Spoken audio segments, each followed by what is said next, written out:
Hello everyone and welcome to another episode of Tinfoil Tuesday. How's everyone doing? Hoping your week's going by well.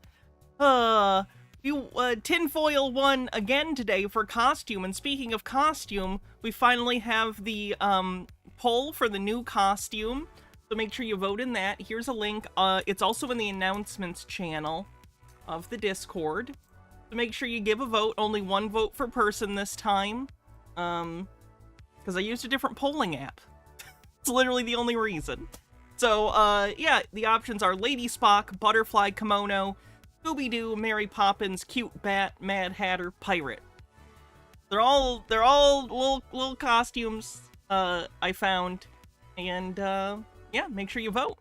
It's still September, so if you want to subscribe, now's a great time to do so. You can get 30% off. And I think that's about it. How's everyone doing? Hope you're doing good. Halloween Town, thanks for a 7-stream streak, says, and who was flickering the lights? Nosferatu. Tea Time Tea with 24 months says 2 whole years of Hannah. That is a long time. Happy 2nd anniversary, and thanks for all your viewership. Jay's a Proxy with a 40-stream streak says, Streak 40 is dedicated to Meads v. Meads. Much love and happy Tuesday. Briar Rose 1984, thank you for 45 months. Says, hey Hannah, hope you're having a great day. I'm so annoyed that it's still so hot out. I want hoodie weather. I feel you on that. I feel you on that. That's also a sub baby. This sub baby's name is going to be Warm Hoodington. Bumble Olmstead, thanks for 300 bits. And kicking off a hype train.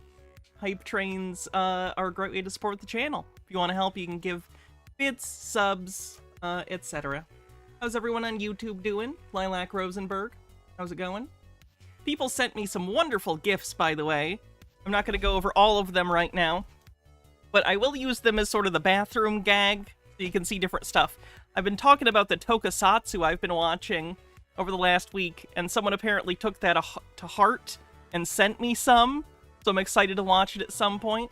Overthought, thanks for gifting a sub and getting us over level 1.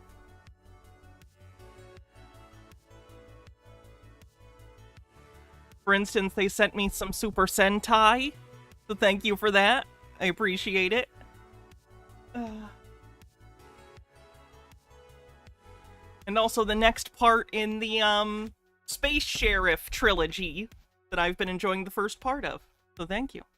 You're hyped that I'm into Tokusatsu now? It's still not anime. Still not anime. Not the same thing. Which Super Sentai? That one, which I'm sorry, I don't know the names of them as of right now, but the one based on that Mighty Morphin was based on, the one that Ninja Rangers was based on, and the Zeo Rangers is based on. So, that's cool. Also got an Ultraman season.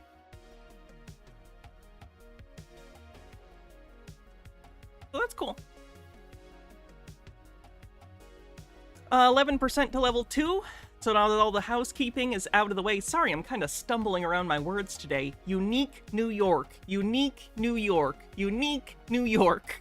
I got this. I have diction and all that stuff. So without further ado, let's just jump into it. I think CC had a video. It's always good to start with CC. Something familiar, not too challenging.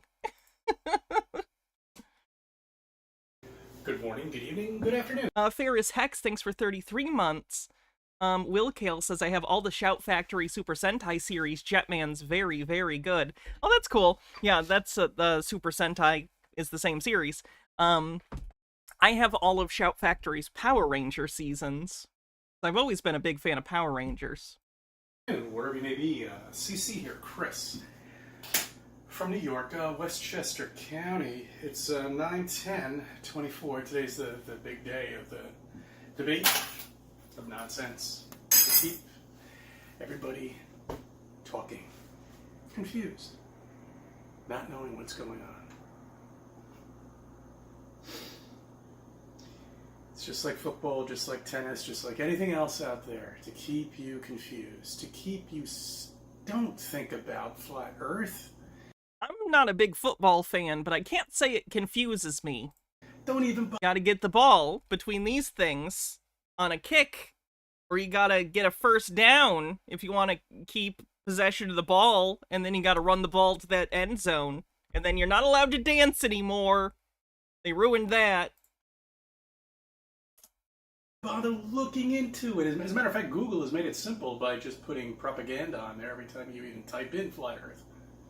Isn't that a shame? Can't even Flat Earth on the bingo card, of course. Anymore. I want to talk to you about a couple things. You like rockets, right? I bet you do. I know. Aren't they neat little toys? You know, they go up in the sky and they come back down and they crash land and go somewhere, Bermuda Triangle. Can you convert me to hockey? Hockey's okay. I used to watch it as a kid because my dad worked for a company that had, like, their own... They sponsored the local, like, hockey team. Because we had, like... I don't know what the minor league for the NHL is. I don't know the name of it, but basically you had one of those teams in town, and the place my dad worked sponsored them, so they had permanent seats that were always saved for people from the company, so I went to those a lot.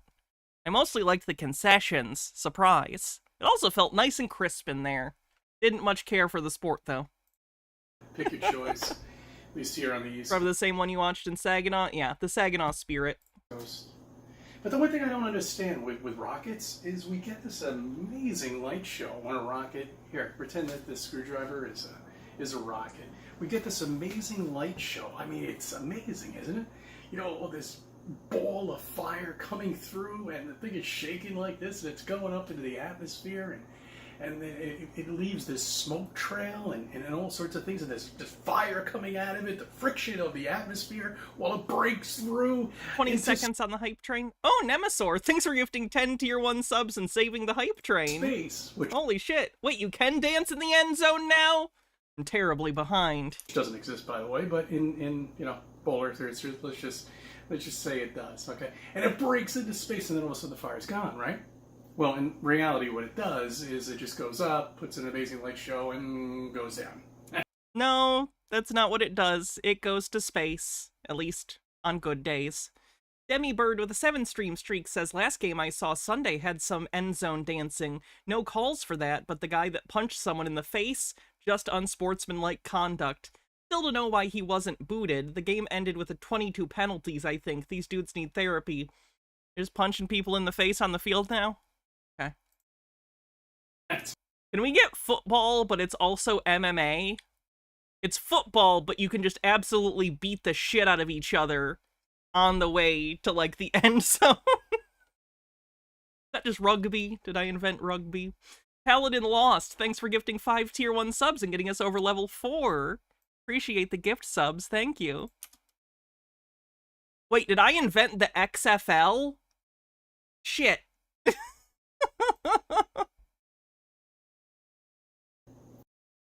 Well, in reality, what it does is it just goes up, puts an amazing light show, and goes down. That's why it turns.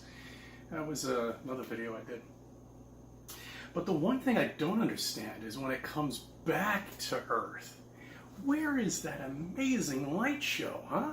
We don't see it. We just see this rocket come back. And we'll see if there's a light show on the way back down. That's called a catastrophic failure. And that wouldn't be good. That wouldn't be good for the people in the capsule. It's kind of like a ripoff, isn't it? There's nothing. Believe it or not, it's not there for your entertainment.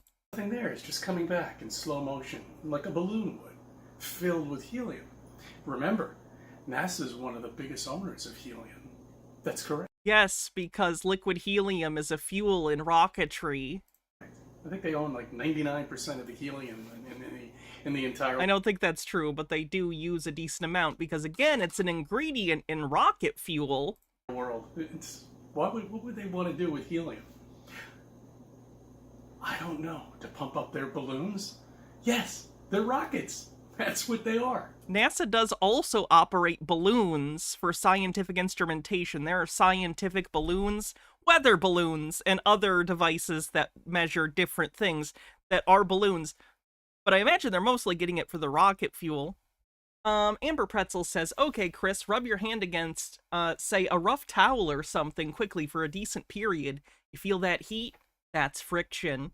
Trey just types, screaming in ballistics. Balloons. So when it comes back down, we don't get this spectacular fireball like we usually get when it goes into space. I apologize. The liquid helium is for pressure. It's non-reactive, not good for fuel. I apologize. Oh, I guess we missed out. And someone else is saying it's a coolant. Either way, it's something that NASA uses. So the re-entry, we don't get that. In Hollywood, we do, of course, but in fake NASA land, we don't. I wonder why that is. That's a shame. You know why? Because they have a nice big plane up there with a hatch on it, something military, huge. You know, these are the ones that carry tanks, and they drop the shuttle out. That's right. That's what they do. It's not. You're just saying that based on the thing that you made up in your head. It's so interesting when we watch CC. That's something that astounds me the most, is his utter confidence in shit he just made up. As if he has done a breadth of testing to falsify this, but he just believes it, because he thought it, and if he thought it, it must be true. Yeah, I'm thinking of hydrogen as fuel. Went to space. They probably char up the side or anything like that, because when it lands into the sea, we always get that spectacular photo, you know? The parachutes is always like 3 perfect. 69% to level 5. Nice. Parachutes in this little capsules landing into the ocean, but yet there's no smoke. Iggy, thanks for following. Excuse me, didn't this just go through like 10-15 minutes of friction? Well, thank you, Iggy, and I hope your boyfriend Tyson is enjoying. It should be hot as hell. It should be bubbling all over the place. Do I think CC would be happy if he was right? I think he would be happy if he was right and everyone applauded him. If everyone gave him what he considers to be the respect he deserves, which is a narcissistic amount, in my opinion. I think he wants to feel like he is intelligent and skilled and brilliant. I know some of these are synonyms, but you know what I mean. I think he wants adulation. And this is what he does because he needs to explain to himself why he doesn't already have it. 15 seconds on the hype train. It doesn't. No, it just splash lands right into the ocean. They go to retrieve it. Of course, you can't go near it. No, you can't. They have battleships all around the area, keeping cordoned off, keeping everybody away from that area when they go to retrieve the capsule, too, or that little... Yeah, I don't think they want people bothering the splashed down capsule. Thanks for the hype train, everyone. Thing. And be Volty. Oh, well, that's a shame. Thank you for subbing and thank you for viewing my videos. Let me be a part of your life. Oh, Chris. So he's doing good. I think all we had from that one was Flat Earth. Not too bad. Ooh, the black cube. Hey, everybody. Really appreciate you joining us here at Leap Project. This is an absolutely incredible presentation with Jimmy Jones. He breaks down the Matrix better than anybody. He brings a plethora of ancient, highly guarded wisdom and knowledge that's been passed on for generations, for thousands of years, literally. Well, he packs it in about a 47-minute presentation. How do you know it's actually been passed down for thousands of years and isn't just stuff he made up? Also, nice Falcon. This is amazing. Oh, Ancient Wisdom and Matrix, correct, Jay's a proxy. He breaks down fractals with sacred geometry, numerology, the numerology on the bingo card, chakra system, poor understanding of Eastern philosophy and religion on the bingo card. He now has the status of coolest PowerPoint presentator I've ever met. I mean, the way that he integrates this is just brilliant. So, Jimmy, I really appreciate you. Thank you so much. He's been on Leap Project several times in the past, so he needs no introduction. But if you haven't heard of him before, Jimmy is a retired helicopter pilot with the Army. He's actually living with his wife in Washington, D.C. right now. And he had an experience several years ago that he shared with us in several podcasts that has absolutely changed his life. It's opened up his mind to what some might call the, I don't know, fourth or fifth dimension. And once you listen... Was it drugs? Did he do a bunch of drugs? ...to him, you'll get it. And he offers all of his work for free. His website is celestialvision.info. He's put together several books. Everything's free. So I think you'll really enjoy this. And I want to give a huge shout out before we get started to our friends over at Noble Gold Investments. Just got another shilling for gold on the bingo card. This one's got a decent amount of bingo spaces. Email from they did mention 4th and 5th dimensions, so also dimensions beyond our own on the bingo card. happy customer. Want to see the website? Let me see. Does he have a link to it? He does. celestialvision.info. Oh! That's immediately funny.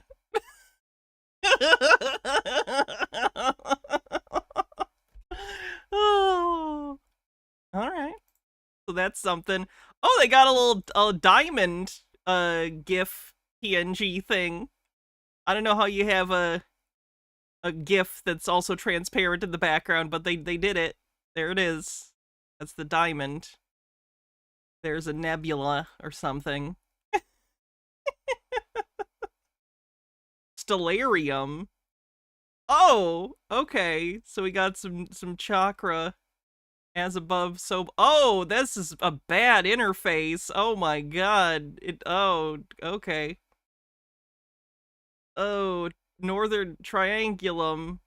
Corona Borealis. Northern Crown. And there's your head, but it's quadrants for some reason. Oh, there's Earth in your sternum. And Octantis is in your crotch. Okay. You are infinite, and then there's like a thing. I feel like I'm playing an Assassin's Creed puzzle. Oh, there's also a negative image because that's above, so below. We get it. There's also a planetarium. The sun, the moon. Wait, the moon isn't a planet. Okay, whatever. Venus, Earth, Mars, Mercury, Jupiter, Saturn, Uranus, Neptune, Pluto. Woohoo. They put diamonds on Uranus. Classy. I know it's the raining diamond. Their reference. Game theorem? Riemann hypothesis solved. The Riemann hypothesis is the most important unsolved problem in pure mathematics, considered the holy grail of number theory. It is of great interest because of the implied results about the distribution of prime numbers. Our pride is in our mathematics, which is an imitation of the transdimensional object which is outside of historical phase space, and that casts an enormous flickering shadow over the human enterprise. It is through mathematics, through, first of all, the probability theory, liberal use of commas, more recently things like the fractals and dynamic modeling. It is through these things that we are able to give a kind of empirical grounding to our visions, because what we see in our visions is not hallucinations. What we see in our visions is the higher truth, and we have never faced this. In fact, this is what we repress. Hallucinations are devalued. The phenomena of the mind are called subjective. This is a knock. When you call something subjective, it means inconsequential, or it's a matter of opinion. We don't realize the primacy of mind. Terence McKenna. Oh, that sounded very, very, time cube. Word salad on the bingo card, but like this feels a little bit like time cube guy, slightly more understandable, but not by much. And you have all these diagrams. Feels very time cube if people are familiar with time cube. Oh wow, they have like a whole thing. They have a YouTube channel.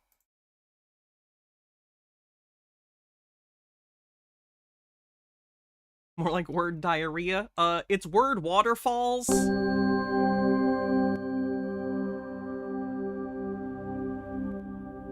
Oh, Ryan Cooper, I'm sorry for your psychic damage.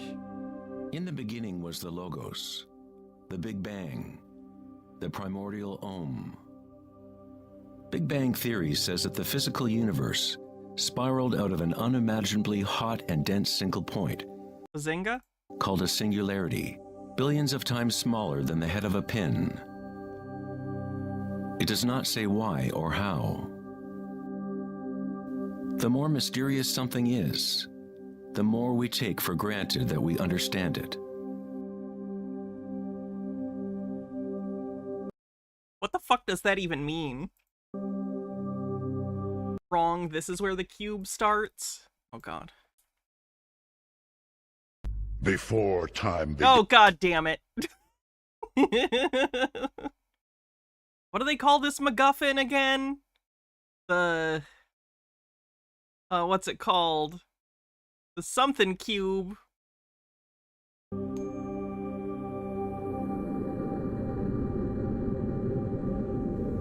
It was thought that eventually gravity would either slow the expansion The Allspark, thank you.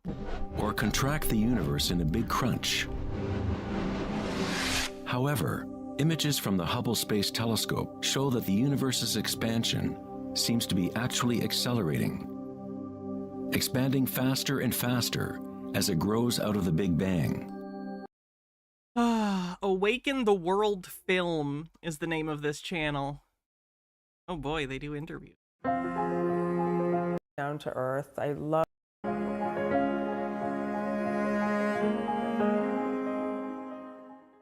My name is Lisa Natoli, and I'm known as a spiritual teacher. I teach about healing and awakening and transformation. And I really love to just teach people how ordinary the experience is, to wake up to your true nature and to know peace and joy and happiness. Many people think it's a very impossible or out of reach goal to know the self. Toreador says, actually, I think you mean the Matrix of Leadership. Rodimus isn't here right now. This isn't about that. And my own sort of purpose as a teacher, just because of my own awakening, has really been wanting to make it very practical, very down to earth. I love to teach people. It's available to everyone. So wait. Sorry, that felt like it should be whispered. Yeah, awakening is the recognition of your true nature. And it's the realization of what you really are, which is consciousness. And consciousness is just one word for many words that people use for awareness, life, love, God, light. It's like waking. Ma'am, just tell us which drugs you want us to take. Oh my. Gonna save this. I know we've gone off on a I guess it's not a tangent, it's just exploring what this person's website and stuff is, but I feel like we got a little off track. We gotta get back to the Falcon Man selling us gold. Noble Gold Investments. So I don't know if you've got a 401 or an IRA, if you're a bit concerned about the markets, where your money is, where it's going, definitely want to give Noble Gold Investments a call. Now, there's obviously never any guarantees, so you want to look at what the money funders are doing, look at what the big banks are doing. And if you look at the returns, and if you look at how well gold has done just over the past 6 months, it's done incredible. And many people, much smarter than myself, see a huge future and a very large upside with precious metals, not just gold, but silver and platinum. And if you convert your 401 or IRA through Noble Gold Investments, if you qualify, they will gift you a solid 10-ounce American flag silver bar. Or if you want to get 10 1-ounce silver Trump rounds that are limited edition. Oh no, they're Trump coins! Midnight, thanks for 42 months, says, okay, Lisa, what's a spiritual teacher? What are your credentials? Where did you get your degree at? And that's also available. And they're giving out free ebooks. Colin has written a book on silver as well. Silver is the New Oil, I think is the name of the title. And they're going to be giving out those books. Give them a call. 1-877-646-5347. You'll thank me later. And let's get into this presentation. I think you'll be very impressed. You might have to watch it 3 or 4 times at least. It's that good. And all of these triple harmonics reduced to 9, which is the number of your ever-moving mind, the black cube from the geometric point of view. You see, ladies and gentlemen, you exist in the mind of God. And from your geometric form, you can begin to visually express your balanced geometric components, commonly called the Platonic solids, in their higher moving orders of magnitude. In other words, you can physically visualize having mentally obtained vector equilibrium and can now see beyond the mundane world while simultaneously living in it. I hear you. Dude, when I get out there, man. Hey, everybody. Such a beautiful day today. We've got the man, the myth, the legend with us, Aquarius Rising, Jimmy Jones, and we're going to talk about some incredible matrix keys, power-up, synchronicity, the beauty of life and everything intertwined. I actually need to go back and because recently I had to take down pretty much all of my videos on YouTube, and because of certain algorithms and stuff like that. So I want to re-upload all of our shows, and people, because some of the most powerful shows that I've done have been with you. I've still got them on Leap Project. I've got some of them on Patreon. I think I've got most of them on Rumble, but I want to upload them again on YouTube and share them with the world, because it's just so valuable. And the experiences that you've had, what we talk about off air, I truly feel like you're a friend and family, brother from another mother. So I appreciate you. I appreciate what you do. I appreciate your mindset and your spirit and the way that they're connected. And yeah, man, great to see you. I appreciate it. You too. You too. Yeah. So, yeah, we've got some doozies, man. You definitely want to upload those if they're out there to ether, right? But yeah. But yeah, man. So I know it's been a while. So forgive me for the belated return, and to the audience as well. Skip the pleasantries, get to the crazy. I know it's been a while, but just I've been consumed by life. I'm a human being like anybody else. Get consumed by life and a million little projects, right? So, but I'm trying to get back into it. So, I can make a soft promise that there'll be more coming out in the near future from me. So I'll get back in the swing of things. But so since my absence, this is my second presentation, and this one is all about the chakras, the chakras. If I could speak today, the chakras, Rex. This was all about the chakras, and it's about 47 minutes long, so it's not too long. It's under an hour. Have I seen any of Laura Loomer's conspiracy theories? I know she's been saying really racist stuff lately. I know she has before too, really bad. Didn't she do some 9/11 conspiracies recently? And with this one, Rex, and with your audience, I wanted to take a slightly different approach from, what you see on YouTube and other presentations. And there are many, many, many good presentations on the chakras. But, one thing I see is, a lot of people going over the science of the chakras. And when I say that, he's a truther and Trump brought her to ground zero. Classy stuff. Classy stuff. I know there are also rumors that she's sucking Trump off, but those are just rumors.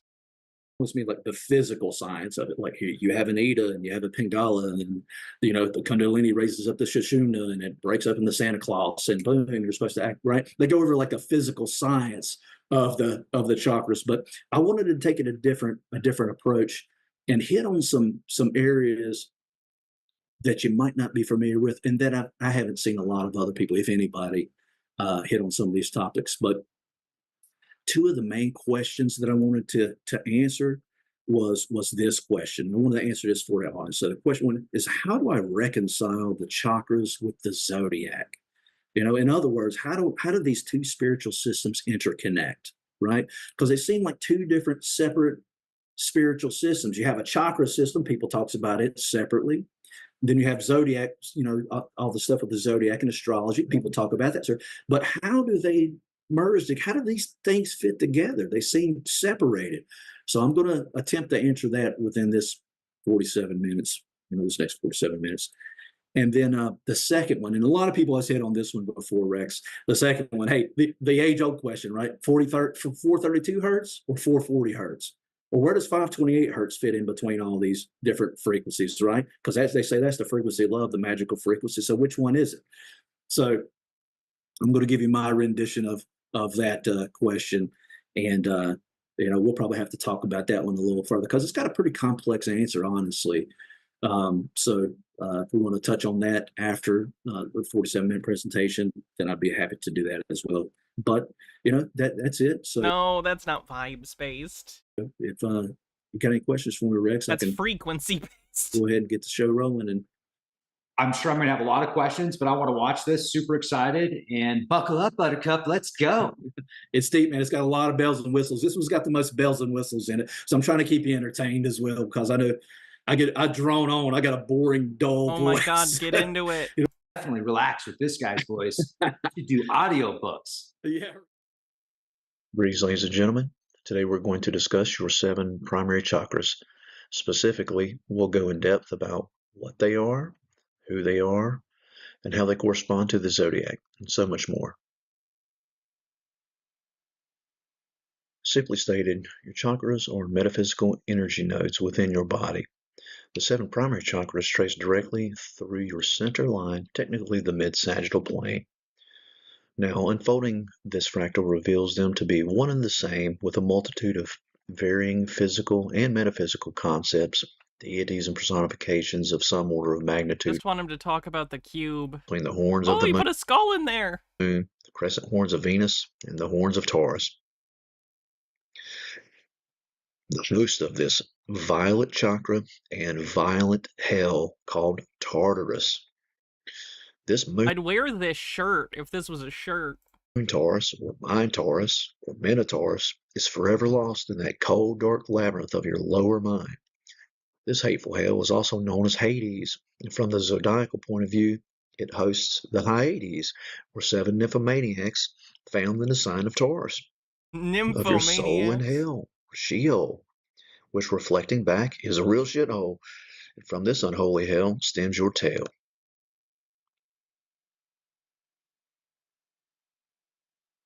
Okay, so we have tails. Next tale is concealed within your heart. She is ruled by Virgo, the virgin, mutable earth. She is your own personal virgin mother and should live on virgin soil, which means keeping your heart pure and 7 clean. nymphomaniacs in a Wendy's. And the virgin is ruled by Mercury, the magician. Now, if you fail to guard her purity, she will inevitably invert and turn green with envy and greed. And this green-skinned wicked witch's particular hell is the cauldron, which is the same pitch-black pot used for her putrid potions. This version of her cold black heart has failed to rule herself because she's too busy trying to rule others. Tell me, what good does it do to rule the world for a sliver of time within eternity, just to lose your very soul in the process? The goal is to learn to rule yourself. Now, our final point of balance is your 7th chakra, 44 degrees. Just everywhere your you sign. jump, it's another weird thing. Descending due west or going to sleep. And Cupid is associated with Valentine's Day, which is in accordance. And if you were recognized as being born from your heart, I don't even know where he talks about the cube. Where's the transcript? Because the title says he talks about the goddamn cube. I have another cube video for today, so it's fine, but don't lie to me about talking about the cube.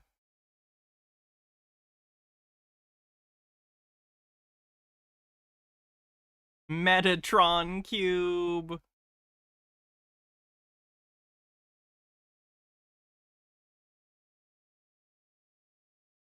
of your ever-moving mind, the black cube from the geometric point of view. You see, ladies and gentlemen, you exist in the mind of God. And from your geometric form, you can begin to visually express your balanced geometric components, commonly called the Platonic solids, and their higher moving orders of magnitude. In other words, you can physically visualize having mentally obtained vector equilibrium and can now see beyond the mundane world while simultaneously living in it. You know the pattern because you are the pattern. You know the logoi because you are the logoi. You know the word because you are the word. You know the light because you are the light. And you're living in a hypercube. And the point is to obtain balance within this moving geometry of the universe. The universe is a hypercube! Okay. I think we probably need to look at the bingo card after that guy's video, because I think there are about 15 weird things. Ancient wisdom. Flat Earth.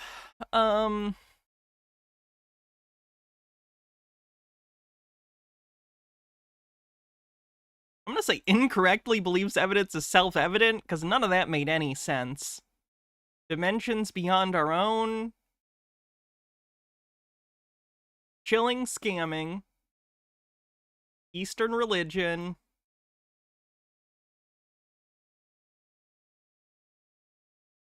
Word salad. Whole word salad bar.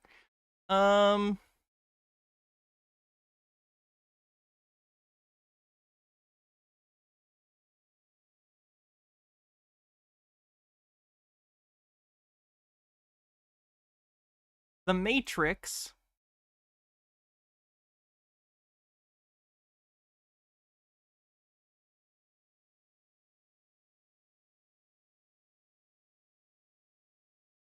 We don't just have numerology anymore, do we? Might be it. Felt like it was more than that. Word salad buffet, my favorite. Yeah, I got poor understanding of Eastern religion. Okay.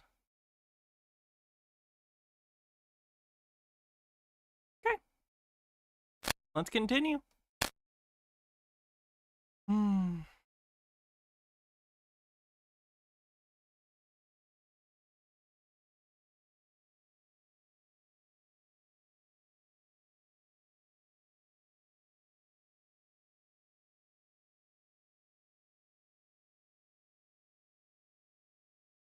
This is somewhat lower stakes.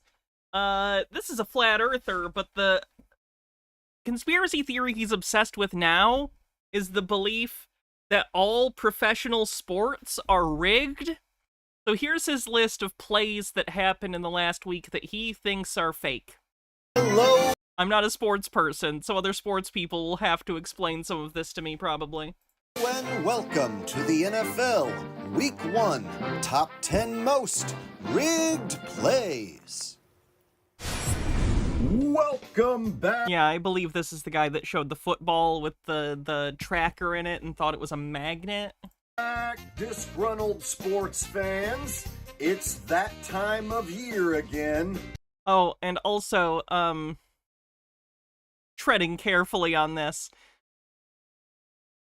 But he just did a video that got put up a day ago called My Official Retirement from Picking NFL Games and Sports Betting. And it's just a 5-minute video of him talking about, I think, losing money on sports gambling. So I have a feeling that this conspiracy in which he believes professional sports games are rigged mostly exists as a justification for why he keeps losing money on sports gambling, instead of just admitting that he's bad at it and shouldn't gamble. It's football season. Are you guys Yeah, this is the guy that thinks there are two suns. ready to break down some Why is he recording off his TV like it's 2008? Probably for good reason. He probably doesn't want the videos to get taken down by the NFL. So there's actually a reason in this case, probably. fake, phony, pretend football plays? I hope so, because we are back in business. Let's do this. This is the top 10 most rigged plays of week 1. Let's get it. So we're gonna start this show with Tua Tagovailoa. He's gonna drop a dime in the bucket to Tyreek Hill, who had a little trouble with police before the game. Now, check out number 5 there. It appears that he's got the angle to shove Tyreek out of bounds, at the very least. Wrap him up and make a tackle, but he's gonna slow down right here. See how he started to slow down already? He's gonna slow down, and now when he's got a shot to dive and knock him out of bounds, instead, he's gonna go for some of that. Oh, I agree.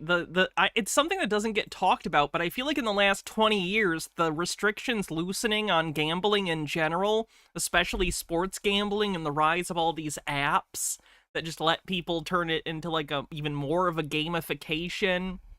Really bad. Really, really bad stuff. There's gonna be such a huge spike in gambling addiction. Like, it's nuts. Sweet feet. Especially kids being raised on, like, video games with loot boxes, normalizing this behavior. It's not good. Action. Ooh. Overthought says, Tyreek Hill is literally the fastest player in the NFL. That man didn't slow down. Tyreek sped up. Ooh, he's taking a whiff of the sweet feet. Look at him there, laying there. Wow, what an excellent tackle attempt that was.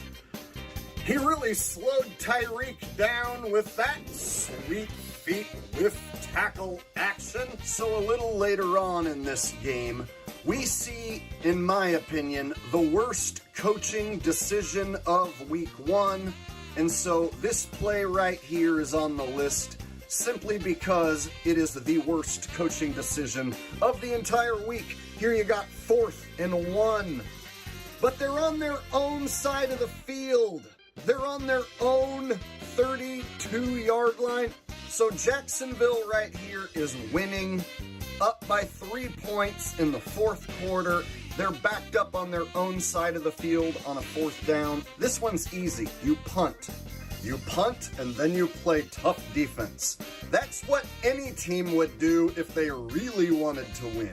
Because if you go for it right here and you don't make it, you're basically handing it to the Dolphins. But they're gonna go for it. So let's see what sort of play they draw up. Let's see if they are gonna try their hardest to get 1 yard. Okay, ETN starts running, backwards? Yep, there he goes. Gonna start running backwards when all you need is 1 yard. Yeah, he fucked up. Like, I don't get it. Like, does he not understand, like, yeah, the other team is trying to stop them from doing that, and they were successful in this case. That's the game. See how this coaching decision is not only terrible, but the players are making it extra terrible by running, backwards on the play? So ETN decides to take this ball 10 yards backwards before he starts running forwards. Shocker, he comes up short. And then the Jags turn it over right there and set the Dolphins up to not only tie the game up, but win the game. And so the Jags were in control of this game the whole way, and then this bonehead coaching decision that no coach would make if they were trying to win the game. This just goes to show you that teams are going for 4th down way more than they used to. You never used to see in the 90s and in the 80s or the 70s teams going for these 4th and 1s in ridiculous spots on their own side of the field. And as far as Tyreek and his situation with the police before the game, I'm going to say that this is part of the script. This is part of the show. I know that might frazzle some people to hear me say that, but that is indeed my opinion.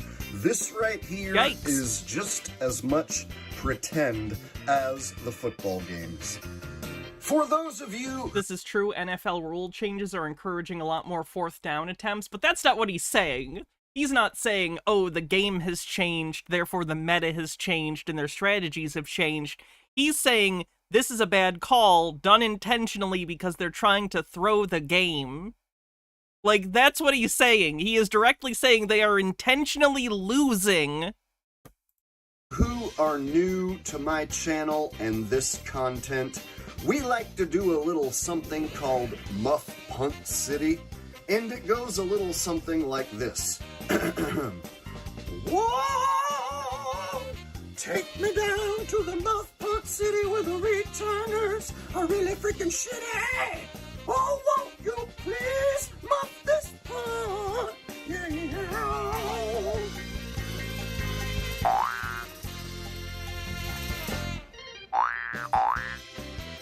Literally adding in, like, sports blooper sound effects.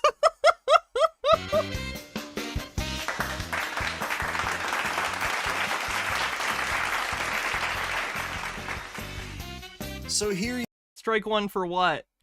you see the returner fail. Or did you mishear when he said returner? To receive the punt.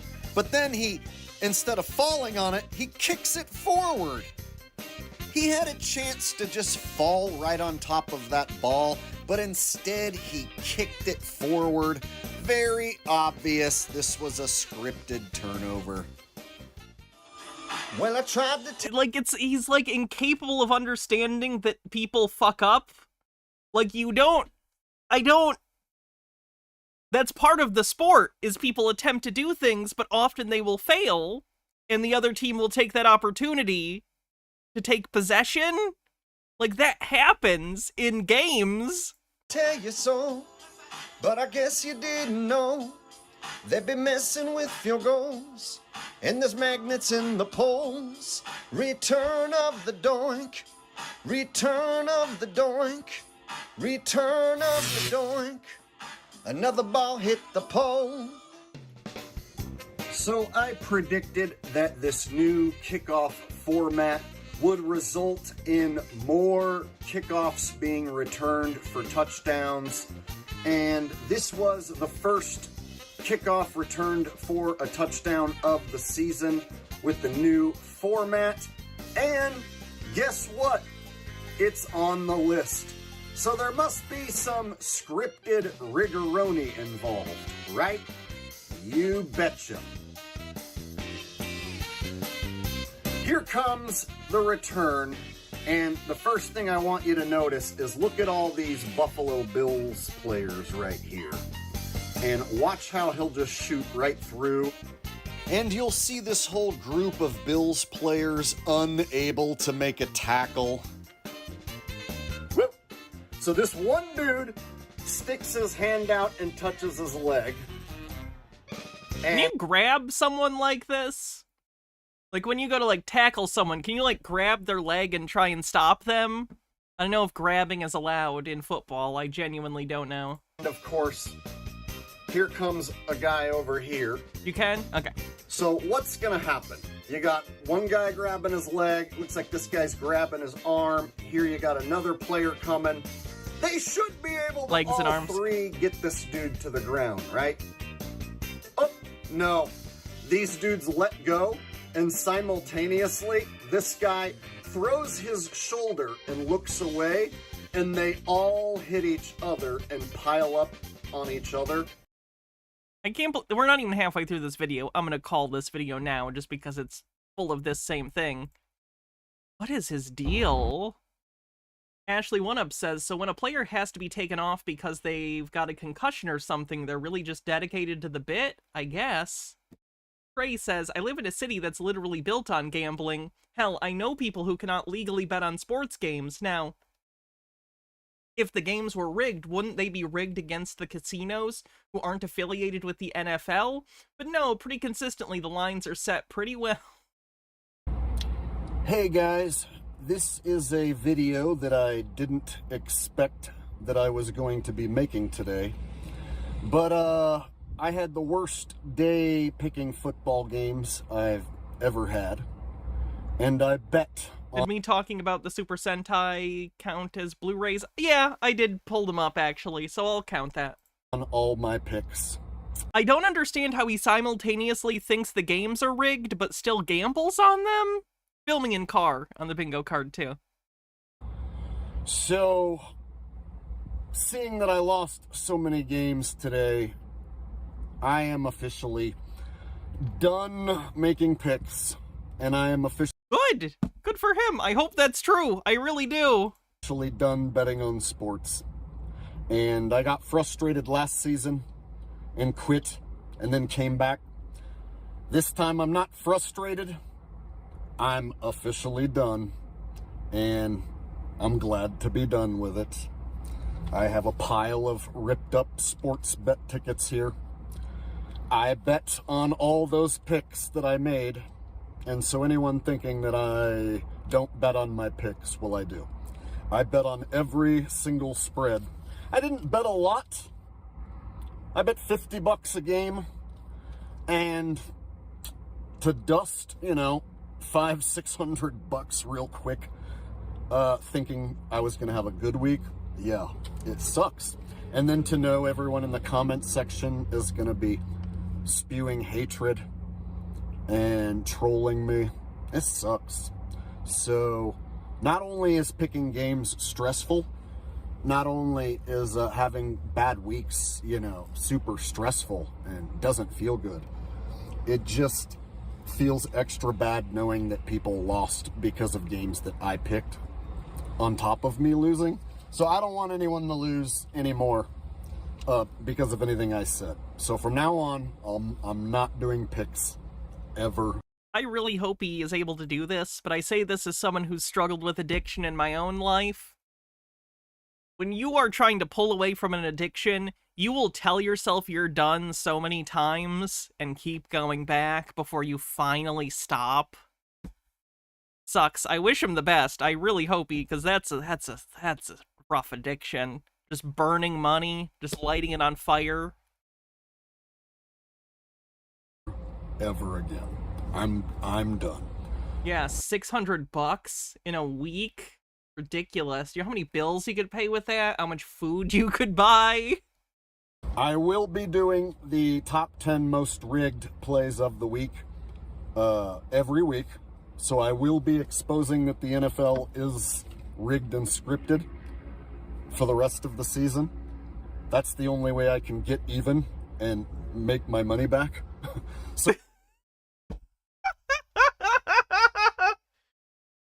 Kind of a funny admission. So yeah, I'm going to continue to expose that the NFL's rigged. I'll do a top 10 every week.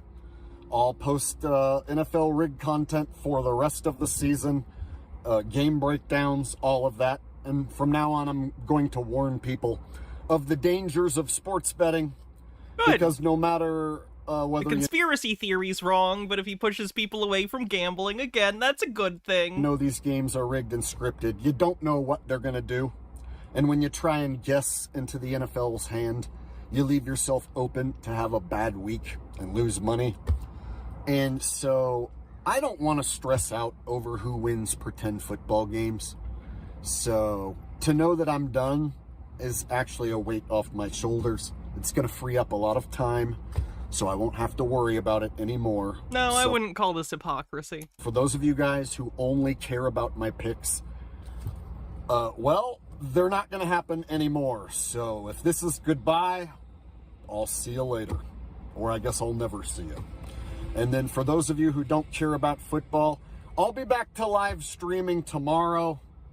And I would love to do a non-football stream. That's good. Hopefully he'll stay away from gambling. That is pernicious. Is this conspiracy theorist tells on themselves? I would say yes, it is that. Let's take a quick look at the bingo card, get up to date. Recording in car.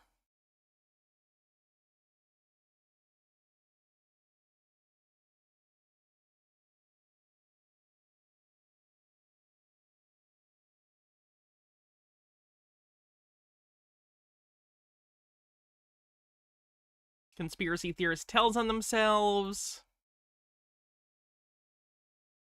there anything else? I feel like there was more. Hannah mentions Blu-rays somewhere. All right, I think that's maybe it. Anthony Schuler, how's it going? Let's see what is next. Welcome to another edition of the Truth Zone. As always, this is your host, Truth Seeker here. And there's a lot of major things happening, as always, in the year of the dragon. As you see on screen, this is Donald Trump's new crypto that he has announced called World Liberty Financial. This is... I haven't even had the time to look into this yet. I know Donald Trump announced some new crypto thing. I'm not familiar. I haven't seen his announcement video. None of it. Be defiant. And what really... Why is defiant spelled like that? Because it's supposed to be DeFi, as in decentralized finance. DeFi is a big buzzword in the crypto community. Drew my interest to this crypto is look at the logo. It looks to me like a dove. An eagle. An eagle. World Liberty Financial. Liberty. Donald Trump. America. Bald eagles. It's supposed to elicit sort of a freedom symbol. It's just making you wonder, is this hinting at world peace? You know, with how some people think Trump could be the Antichrist. Maybe, just maybe. Or could that be representing a phoenix? And The Economist magazine way back in 1988. 88, that's spooky because Trump is connected to 88, the number 88. Released this magazine cover, this lovely magazine cover, saying, get ready for a world currency. With the phoenix on the cover showing cash burning. And now we are seeing all of this come to pass. Seems like this is more of a reaction to like the euro and trying to speculate the future having a single world currency, which didn't happen. Don't get me wrong, the United States dollar is like considered the petrodollar, so it's like big globally, but we don't have one world currency, so that was incorrect. Plus years later. Yeah, I don't know why he's saying Trump is connected to 88. I could give a reason, the you know, the 88 dog whistle stuff, but I don't know why he's saying that. And it makes you wonder if this new currency that Trump has announced, if this could be tying into the mark of the beast with the fact that Trump has enlisted the help of Elon Musk, among Mark of the Beast on the bingo card, others, for his cabinet, if he even wins the selection. I guess we please don't win. Everyone go vote. I'm begging you. Shall see. But he's making this crypto sound like such a great idea. He's like right here saying, let's band together. Let's go against the big banks and the financial elites. And it's time to take a stand together. And of course, he uses the image from a certain event, which was, well, if you know how I feel about said event. But it's just very interesting, everything happening in the year 2024. And you could just add this to the list of crazy, weird, eerie, spooky things happening in the year 2024 among everything else. Something else I wanted to discuss was Diddy yet again. I posted a video talking about his arrest, and now more information is available, as is the case. He has apparently been indicted on a lot of different charges, and you can see here some of the weird things that were going on at said parties, because make no mistake about it, Diddy's part of the club, and they do a lot more disgusting and disturbing stuff than just this. Yeah, I saw that the charges dropped. I didn't see what they were, though. I imagine incredibly depressing. Behind the scenes, I assure you. And you could put two and two together on all of that, but I'm going to try to keep this as family friendly as possible.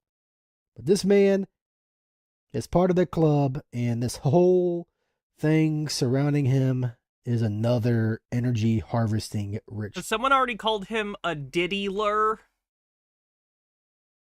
Because if not, that's free. And boosting Trump back in 2016. But I also think there are Americans who are engaged in this kind of propaganda. And whether they should be civilly or Clinton's on the bingo card, even in some cases criminally charged, is something that would be a better deterrence. Because the Crypt Keeper, Hillary Clinton, is back in the headlines talking about how Americans who believe conspiracy theories must be put into jail. I don't think that's what she said. And also, you can tell your article's very legitimate when you photo edit the people in the photos to look different. Great. Before November. They always have to turn this into a left versus right thing, a Trump supporter versus a Kamala or Biden supporter or what have you thing. But this is what they want. This is why you have been seeing this discussed more and more and more out in the open. Case in point, the United Kingdom talking about how they want to come after Americans for talking about the riots over there, among other things. All of these examples are put into place because they are telling you what they want to do. They are telling you truth in plain sight and how they want to take away your free speech completely. And if you even have a different Emma sources, I recognize the author's name. He makes up things all the time. Opinion from the one that they want you to have, well, guess what? They're going to throw you in jail. Yep, that's where we are at. That's where we are heading in this crazy future, because politics are staged, politics are scripted, but they are going to use this as a tool to add more fuel to the flames and to further push the idea of gelling anyone and everyone just for having a different opinion from theirs. Yeah, that's not a thing, man. Conspiracy theorists being paranoid. Shocked. Shocked, I say. Oh, let's see. What are we gonna cover next? Oh boy, let's try this one. This is about the Vril, which is a species of aliens that conspiracy theorists associate with the Nazis, generally. Dr. Walter Russell was an American painter, sculptor, mystic, and author. Born in 1871 and passed away in 1963, his book, The Universal One, aimed to explain the universe through a mind-centered, electromagnetic perspective. Russell's work attempted to bridge science and spirituality, suggesting... I get what you're saying, Trey. The only problem is, where do you draw the line between the two, and who gets to decide where the line is? that the universe is fundamentally composed of light, and that all matter is an extension of this light, controlled by the mind or consciousness. His idea Said he was an artist, right? Ideas challenged conventional scientific thought of his time, particularly in how he viewed energy, matter, and the nature of the universe. While Russell's ideas were met with skepticism by the scientific community due to their departure from the established physics, his work was also praised by Nikola Tesla, Doesn't understand the scientific method on the bingo card? who once told him, quote, "Bury your findings until humanity is ready." Where are you getting that quote from? Where are you getting it? Just on this image? Cite your sources.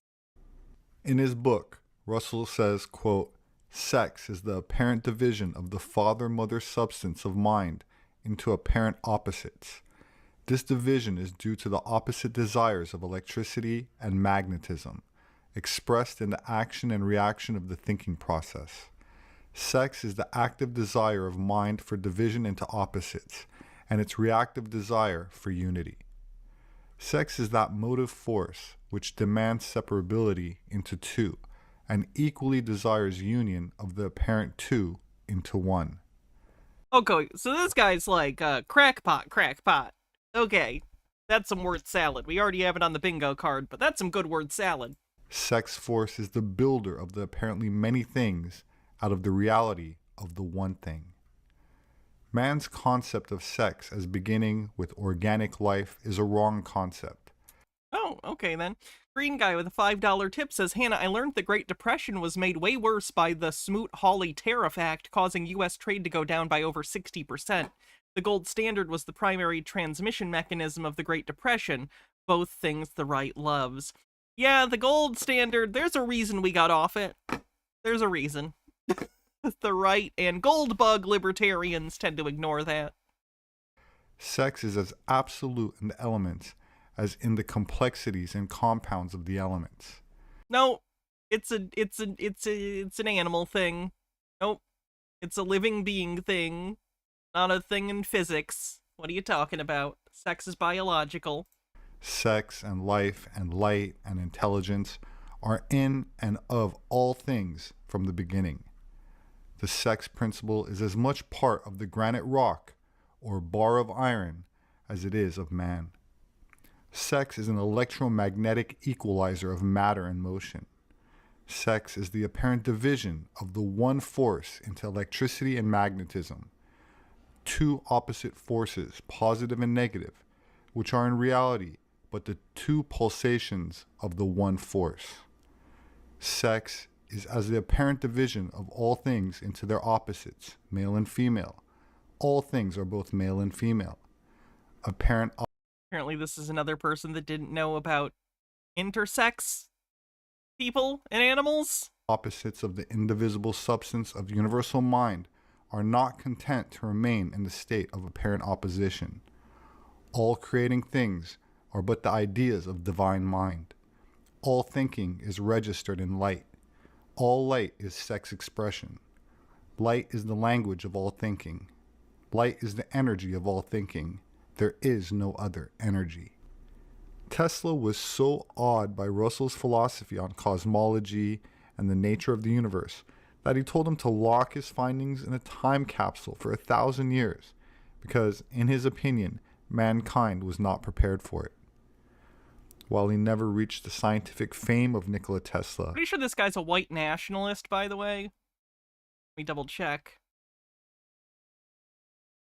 Yeah, this is the white nationalist guy.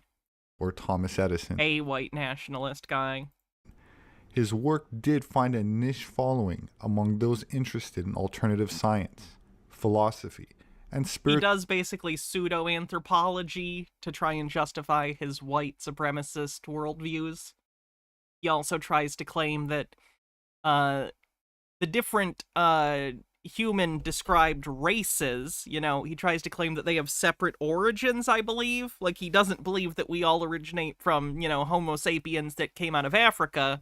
He believes that we are separate, basically. Like, straight Nazi shit. Spiritualism, attempting to unify science with a spiritual understanding of the cosmos, though it remains outside of mainstream scientific acceptance.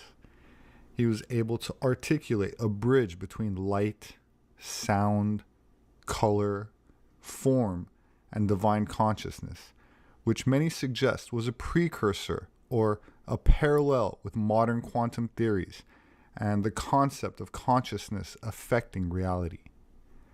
The events that facilitated Walter Russell's insights into consciousness started when he was 7 years old, when he had his first out-of-body experience.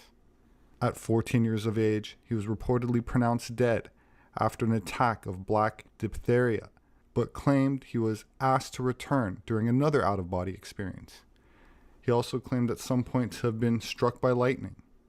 Much later, in the 1920s, Kind of sounds like he lied a lot. at the age of 50, and after meeting Nikola Tesla, Walter published and copyrighted his revolutionary spiral-shaped periodic chart of the Oh yeah, this is the guy that Terrence Howard referenced in his nonsense. elements. This dramatically different and artistic representation predicted new elements and shocked the Yeah, that's not how anything works. The periodic table is already organized by periodicity. Why would you reorganize it? That doesn't make any goddamn sense. scientific world by claiming there were in fact atomic conditions below hydrogen and additionally many more heavy radioactive elements to be discovered. Walter saw this. Wait, atomic conditions below hydrogen. Hydrogen is literally one electron, right? So how would you go lower than that? It's already at 1. 1 is the loneliest number and all that. You're just gonna have the nucleus of the atom with nothing on it? Spiral form, now so familiar to us, as the primary arrangement for the atomic and molecular assemblies of the universe. Walter's artistic ability let him illustrate his three-dimensional universe as a two-dimensional graphic, populated with cryptic notes. Don't get me wrong, I think his illustrations are cool looking. Like, if I saw these in a sci-fi or just as like a design thing, they're neat. But they're not science just because you like the illustrations. He would go on to produce dozens of these puzzling and artistic graphic representations of his theories of space, time, motion, and the cosmos, as well as over a dozen books explaining his theories, which seem to parallel little-known ancient wisdom passed down since antiquity regarding a universal life force energy, referred to as Qi in Buddhist and Taoist philosophy. I'm sorry, is he calling Qi little known? Described as a vital energy that flows through the body and all things giving life. Prana in Vedic texts, known as the source of life that runs through the body's chakra or energy centers. And Vril in European mystery schools, used to describe the bio-electromagnetic energy that can be harnessed to facilitate elevated states of consciousness, vitality, and spiritual awareness. These techniques became the guarded knowledge of occult secret societies. They put those little people in a bottle like Dr. Pretorius. That's nice. Including an understanding of internal alchemy, or the esoteric transmutation of sex energy. Hello. Can I have a selfie? Yeah. Woo! Have a nice day. You too. At the age of 77, he left his wife of 50 years in 1946 after receiving a mysterious phone call Why did he want to have a selfie with that random lady? from a Daisy Stebbing, a 44-year-old English model and businesswoman who Walter married and opened a foundation and museum for his work. She changed her name to Lao after Lao Tzu, the Chinese philosopher, and they continued to publish his theories until his death in 1963. At the heart of Walter Russell's philosophy lies the concept of light. Quote, God, the Creator, divides his one light by extending its oneness into electrical tensions of vibrating red and blue pairs. The tensions of this electrical division are equaled by a desire for unity, which is attained at the point of white incandescence in matter. Unity thus attained is repeated forever by the same dividing, uniting process of electrical action-reaction pulsations. Reproduction cannot take place until the red and blue lights of sex-divided motion are voided in the still white light of the Creator. Man alone, of all creation, ever knows his omniscience. For him, All man ever knows is omniscience. light represented the animating principle of the universe, the source of all motion, Light rhythm, is sex. sound, color, texture, taste, smell, and feeling. It was the ultimate expression of divine intelligence and the key to unlocking human potential. Russell believed that we must learn to control and release light energy within ourselves if we hope to evolve as a species, honoring the sacred feminine aspect of creation and developing a deep reverence for nature as the mirror reflection of God. Some of his esoteric mysticism was mirrored in Germanic organizations, such as the Vril Society, which also researched occult topics ranging from metaphysics, higher potentials of human consciousness, and advanced anti-gravitic propulsion. Oh no, there it is. It's the UFO. It's a Nazi UFO. We did it. We got there. These occult organizations were incorporated into the research department of the SS before and during World War II, which allegedly developed prototype anti-gravitic saucer technology. Who's alleging that? Who's making that allegation? Which was reported during the war as Foo Fighters, and ignited the modern UFO era with sightings such as the documented case as the Battle over Los Angeles, and after the war, when a segment of nationalist Germany refused to surrender and allegedly retreated to a Believe sci-fi technology exists on the bingo card. We don't have alien technology on. subterranean base in Antarctica, and was victorious in a failed Allied attempt in 1946 to destroy it during Operation High Jump, and said to have been responsible for incidents such as the saucer crash in Roswell, New Mexico in 1947, and the UFO fly over the White House in 1952. What is that music? Jesus.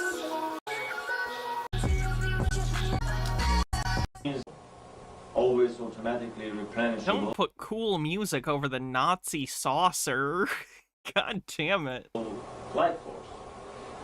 And then in a book on ancient occult, German occult traditions, they had a chart of the runic characters, and this is the runic character for the life force. So it all drives together. The name of the craft, Vril, the meaning of the word Vril, and the pictorial symbol on the bottom all mean the same thing, the life force. So we were able to decipher this little puzzle here. 17 of the Vrils were produced. Quite probably they were tested quietly, low-key testing, and then they were flown to the German South Polar colony. Does this hit overt anti-Semitism? Hard to say, because I know his intentions. Because I know who he is. If I was watching this and had no idea who he is, would I consider it that? I don't know. I don't know. We will talk about it in detail pretty soon. And these are low-level... If anything, it's thinly veiled. I'll give you thinly veiled. Because he is trying to kind of disguise how pro-Nazi he is. He's not doing a good job, but he's not outright saying it, so... Photographs. The first real photographs of such craft in low-level flights over the testing grounds in Germany. It's probably the... I feel like some people are probably confused by when I choose covert and overt. There are many videos that I preview for this stream that I do not play because they are completely inappropriate and way over the line. Those ones usually would get overt, but we don't watch them because obvious reasons. So I'm basing on a scale including videos that you guys don't see. So if it's confusing, that's why. The really overt ones we don't watch because it's literally just, you know, blatant Nazi propaganda. Jesse Courteous, thanks for gifting 5 memberships on YouTube. Thank you very much. Autumn of 1944. The leaves are gone from the trees. In this photograph, we can see the... Why is overt on the card? For when it does come up and I didn't catch it. The pilot through the transparent perspex cupola of the craft. Yeah, spurious symbology for the last guy seems fair. A very steep maneuver. Possibly the craft is moving... Old guy's boring. Of course, it says all of this stuff that I had done in the Navy. So he puts me in this think tank. Okay, we can be done with Nazi guy.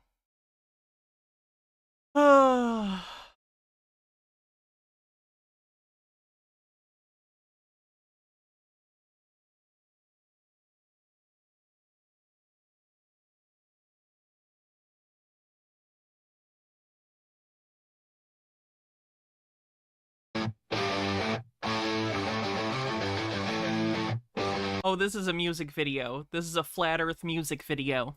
I just got the inclination. You don't have the motivation. Stuck here in this tribulation. Hey, hey, hey, hey.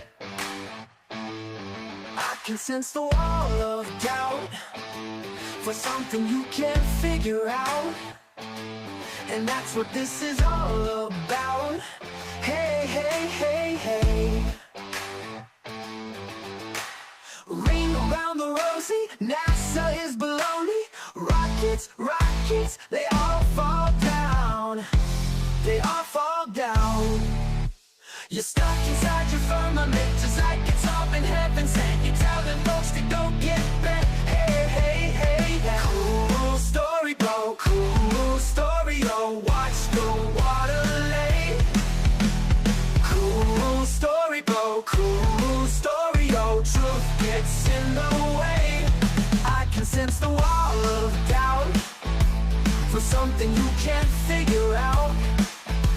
And that's what this is all about. Hey, hey, hey, hey. Ring around the rosy, NASA is baloney. Rockets, rockets, they all fall down. They all fall down. You're stuck inside your firmament, just like Wait, when was there AI art? Earlier in this video? Yeah, okay, I can see it. It uses AI on the bingo card.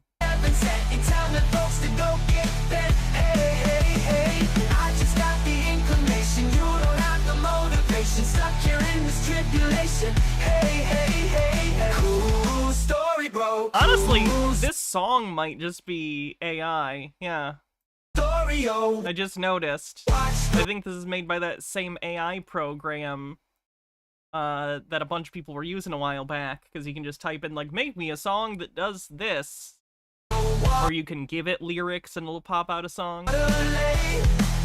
Sounds like Big Time Rush. Never watched that show. Cool story, bro. Cool story, oh. Truth gets in the way.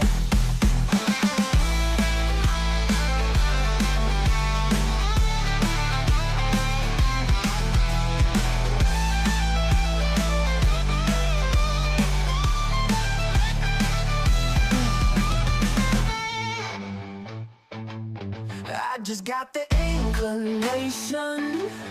You don't have the motivation.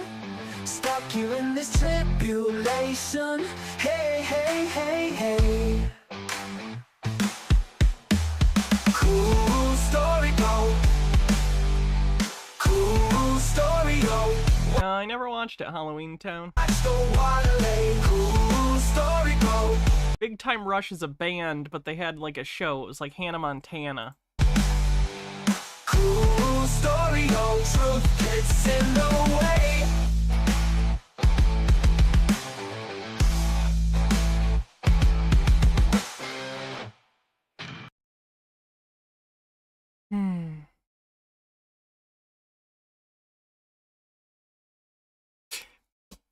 Alright, I gotta use the bathroom real quick. Well, I do. Chair will tell you about...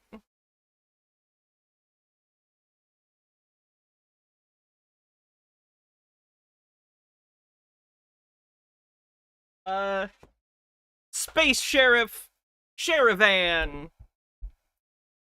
You're back.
Back.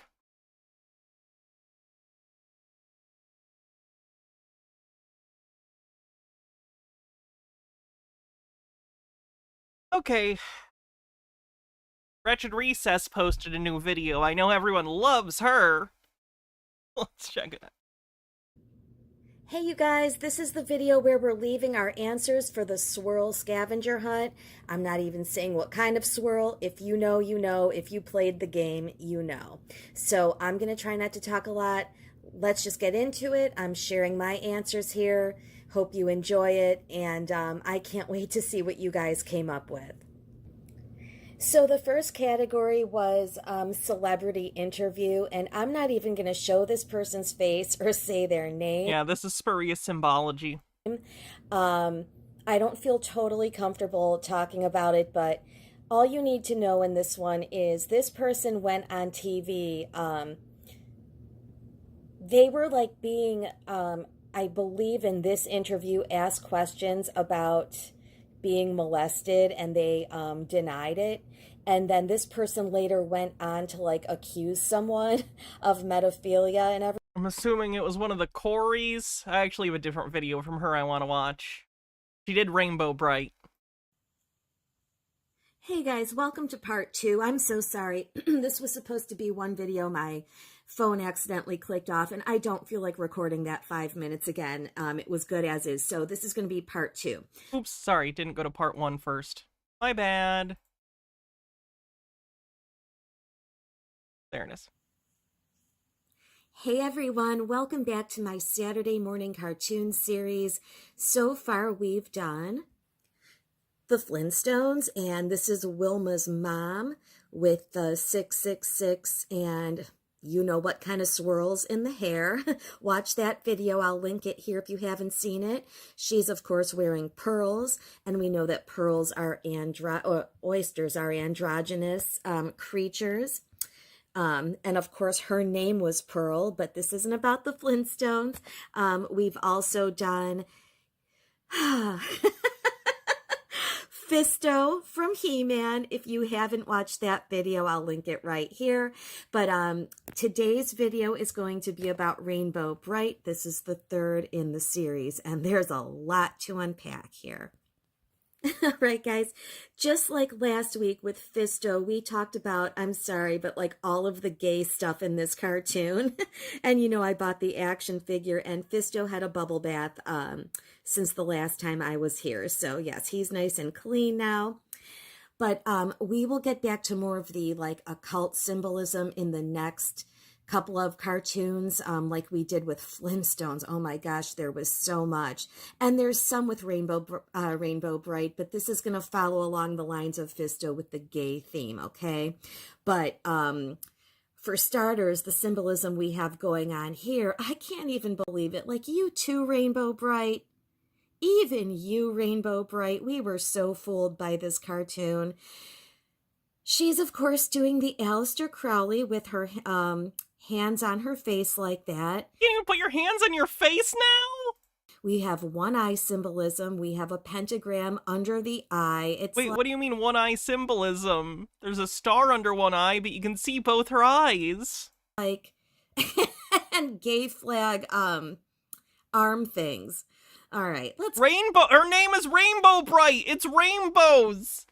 I know that the rainbow, like pride flag is a thing, and that rainbow colors are associated with the LGBTQIA+ community, but that doesn't mean that every rainbow is gay. Get into it. And a red pentagram in her hair. Bro, seriously, come on. Fisto just wants more attention. He wants more screen time. So gay agenda on the bingo card, of course. So, here you go, Fisto. Everything always seems to come... Doesn't she predate the pride flag? I don't think so, but she probably predates the nationwide popularity of it. Back to this guy. So Rainbow Bright was doing this pose. I don't think she was. I think she was just kind of like this. That's not the same thing. This is different than this. With the pentagram. Let's take another look. Here's like another picture. And that was like, you know, at the time, this was on from 1984 to 1986. I was literally like 5-6 years old. I was very little when this was on. And Rainbow Bright is not one that I have a recollection of actually watching the show, but I remember really liking the character. And I have a toy here that, or like a little game that you're not going to want to miss. And we are going to come straight back to Jade's this a proxy. character. That doesn't count. Lots to I was illustrating something. Say about this one. Yeah, let's get into it. Notice the stars and literally like gay flag on everything. Well, we'll get into the gay flag history in one moment. In case you're new here, I recommend reading this article. Oh no, the Vigilant Citizen! That's a conspiracy website. They're full of shit. On Vigilant Citizen about the one-eye sign and its origins and occult meaning. I mentioned that when I showed you the little star under Rainbow Bright's eye. That is symbolic. Some really good information on Quora as well. Why do celebrities cover one eye in their pictures? Sometimes, guys, comments are gold. You've got to read through this. This answer has some of like the basic stuff, but this one gets into dissociation and mind control. And yeah, check this out. check this article, this question and answers out. All right, before we really dive into the juicy stuff, I want to remind you guys, I can't remember if I've re-uploaded this. As we know, all of my original videos got pulled down. Indoctrination is when they slowly keep pushing something to get your beliefs to change. And if you don't change what everybody else has, you are just, what's wrong with you? Why don't you accept it, right? Yeah, the world changes, and you need to change along with it. That's life. Correct. Sorry that things aren't the exact same from the first year of your life to your last. That's life, man. You're just complaining about stuff that happens to everyone. So looking back at Rainbow Bright, guys, I am like convinced this is like a gay pride, like a just gay celebration show. What's the problem? The problem is that's a sexual thing aimed at kids. And my channel, Wretched Recess, is all about creepy, inappropriate, like weird stuff that they push on kids. And that's part of indoctrination. Get them young, get them from the time they're young to accept this stuff. And right now, she has some sort of like neurotic obsession with homosexuality and queer stuff in general that she is projecting onto everything. This is so distressing. She needs help. Now you might be like, if you're new here, oh yeah, you're a conspiracy theorist. I have some pretty solid proof, so stick around. By the way, a good definition here, indoctrination means teaching someone to accept a set of beliefs without questioning them. Every show on Netflix has, the gay couple, like the gay teen, the lesbian couple, the trans people. Like, I have gay friends and family. I'm not a hater, but even they know. How do they feel about what you're doing with your free time? This is an agenda. It is. I have gay friends. Pushed. Now let's talk about what a bleep Rainbow Bright is. Pushed down your throat continuously. There is not a gay pride fest in the nation that can compare to the gayness of Rainbow Bright. Okay, let's see part 2. Homosexual. Hey guys, welcome to part 2. I'm so sorry. This was supposed to be one video. My phone accidentally clicked off, and I don't feel like recording that 5 minutes again. It was good as is. So this is going to be part 2. All right, so I was just saying, there is not a gay pride fest in the nation that can compare to the gayness and colors of Rainbow Bright. And you might just think, oh, well, that's a coincidence. No such thing as coincidence. Let's get into this show. So the first 5 minutes in part 1 was like a really solid intro. Please watch that. Rainey says, I'm convinced she would warn us of the inherent sexual perversion of a peanut butter and jelly sandwich because if you slice it down the middle, it has multicolored stripes. I'll link it. And that's why I exclusively buy Goober. It's the gayest spread. And then this is part 2. Let's get into the cartoon. So yeah, like, what does this look like to you? Here's, looks like a children's show with mono-colored characters, except for the main character that's a mix of the colors of all the other characters to denote that she's the leader. Here's photos of, gay pride fests everywhere, and it's looking a lot. I don't even say doesn't understand coincidence. Like, did she use the word coincidence? Like Rainbow Bright. Hold on, check let me that go back out again. There, gay pride cartoon. So yeah, like, what does this look like to you? Here's here's photos of, gay pride. She did, then yes, doesn't understand coincidences on the bingo card. Pride fest. Doesn't know what a coincidence is. Everywhere, and it's looking a lot like Rainbow Bright. Check that out again. This is Starlight, the horse that Rainbow Bright is always riding. Her Rainbow Pride horse, Starlight. Notice the star pentagram on his forehead. Again, yes, it's not a pentagram. This is a boy. And Starlight speaks like a drag queen. There's no other way to say it. This is the gayest sounding horse I've ever heard in my life. I have a gay friend who he likes very masculine men. And anytime he hears like a more flamboyant gay man speak, he calls them like, "Ooh, honey, that's a queen." Oh, her gay friends are that kind of gay person who denigrates other gay people for being too outside the norm. Great, makes sense. Rainbow Bright Horse. Sorry, I gotta hear this horse talk now.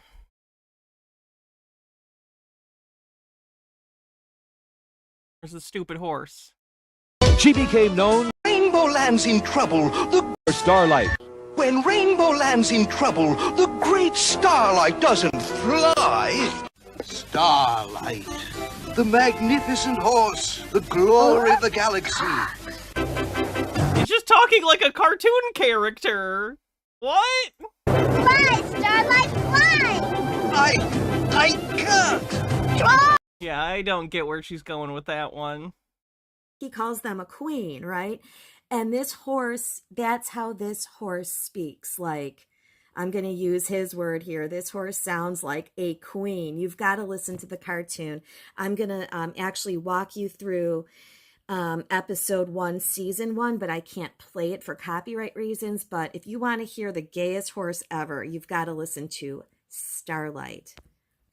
This is Mr. Adorasia. Okay, so Rainbow Bright with her hands on her face like Aleister Crowley with a pentagram under the one eye symbolism with gay flags everywhere.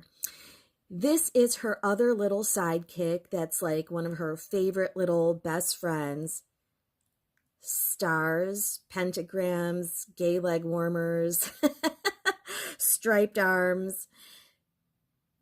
I dare you to guess what the name of this character is.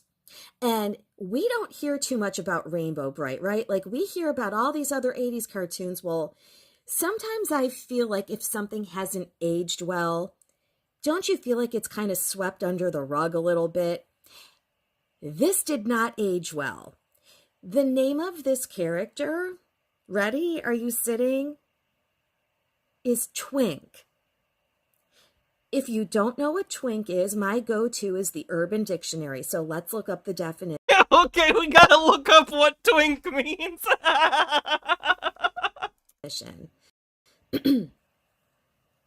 A twink is a gay or effeminate man or a young man regarded as an object of homosexual desire, usually a bottom. I've been known to surf a seedy website or two in my day, and I know, like, I remembered coming across this word twink. So as I was like, what is this? Seedy website or two in my day, and I know, like, I remembered coming across this word twink. I remember coming across this word twink. Christ. Cloud Wizard with 100 bits says gay horse joke with a link. Oh god. What does a gay horse eat? What? Hey!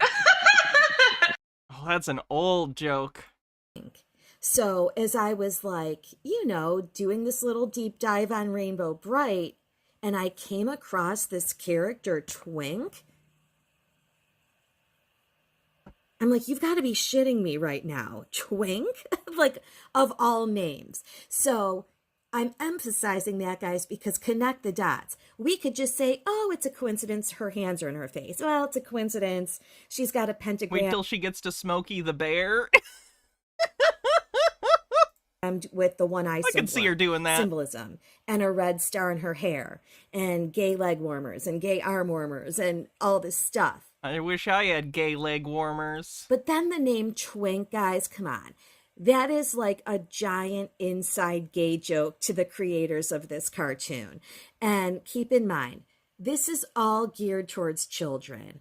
And this seeps into the 80s kids didn't know what a twink was, I promise. Your subconscious, so slowly but surely, you accept things that you wouldn't normally, right? That's kind of been the theme of Have you like, considered that I don't need a cartoon character to make me accepting of twinks?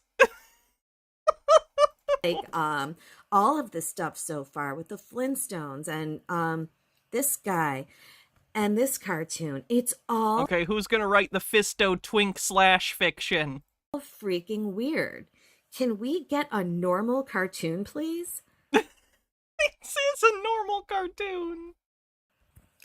So yeah, I definitely wanted to emphasize Marcus Drake says they're putting twinks in the cartoons, turning the freaking kids gay. that this character was twink with his stars and all of his little symbolism going on there.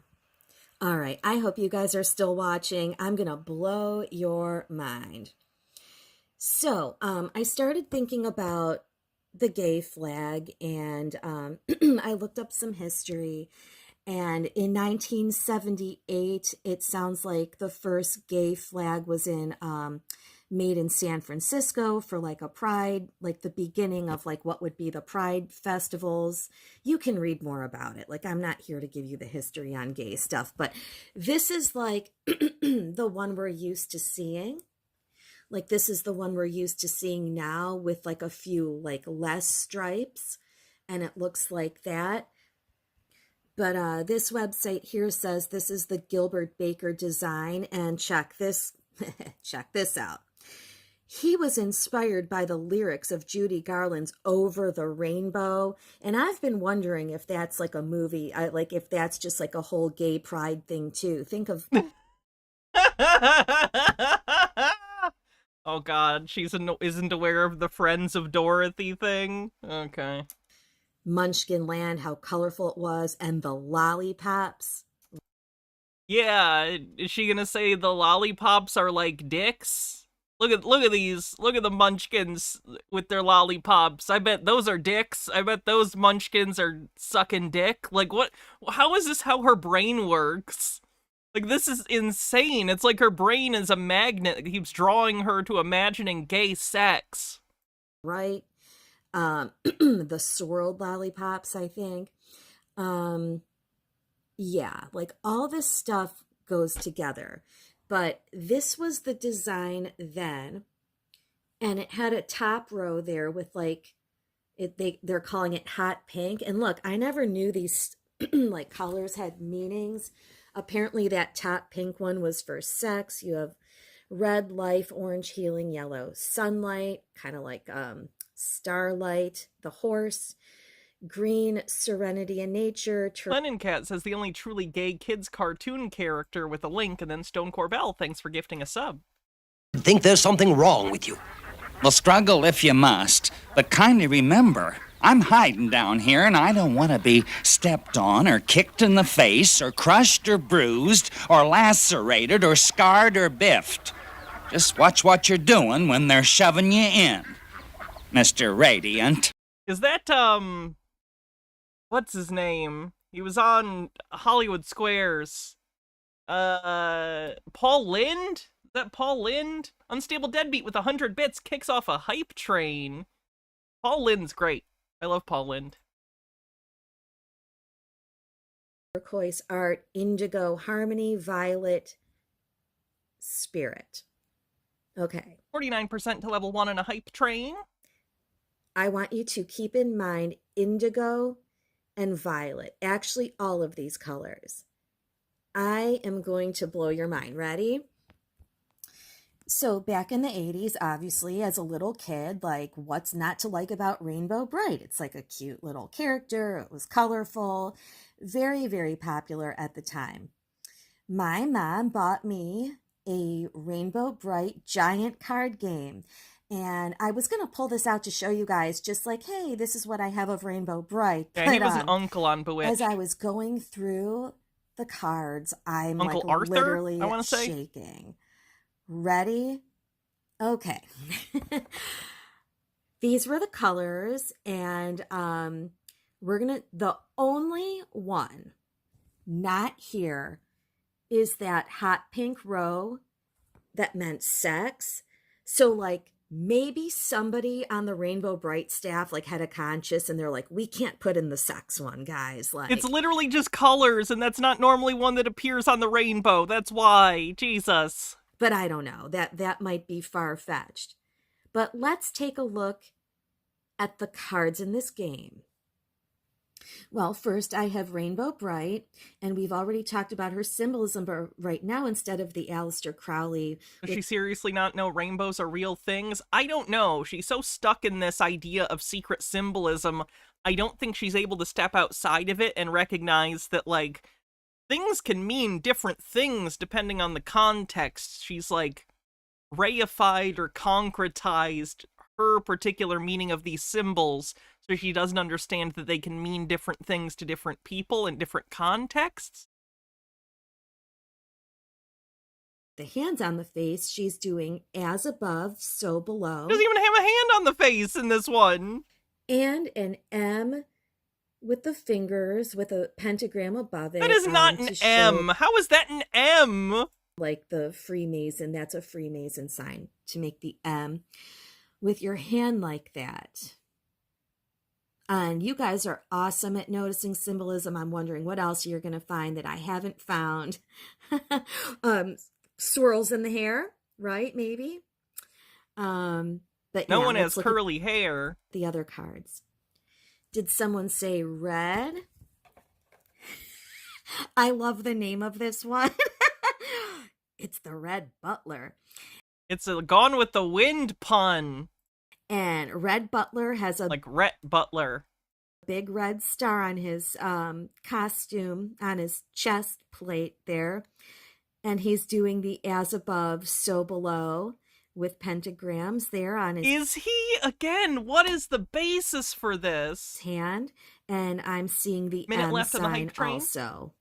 With that red fiery hair. What else do you see? It's the Red Butler. I can't.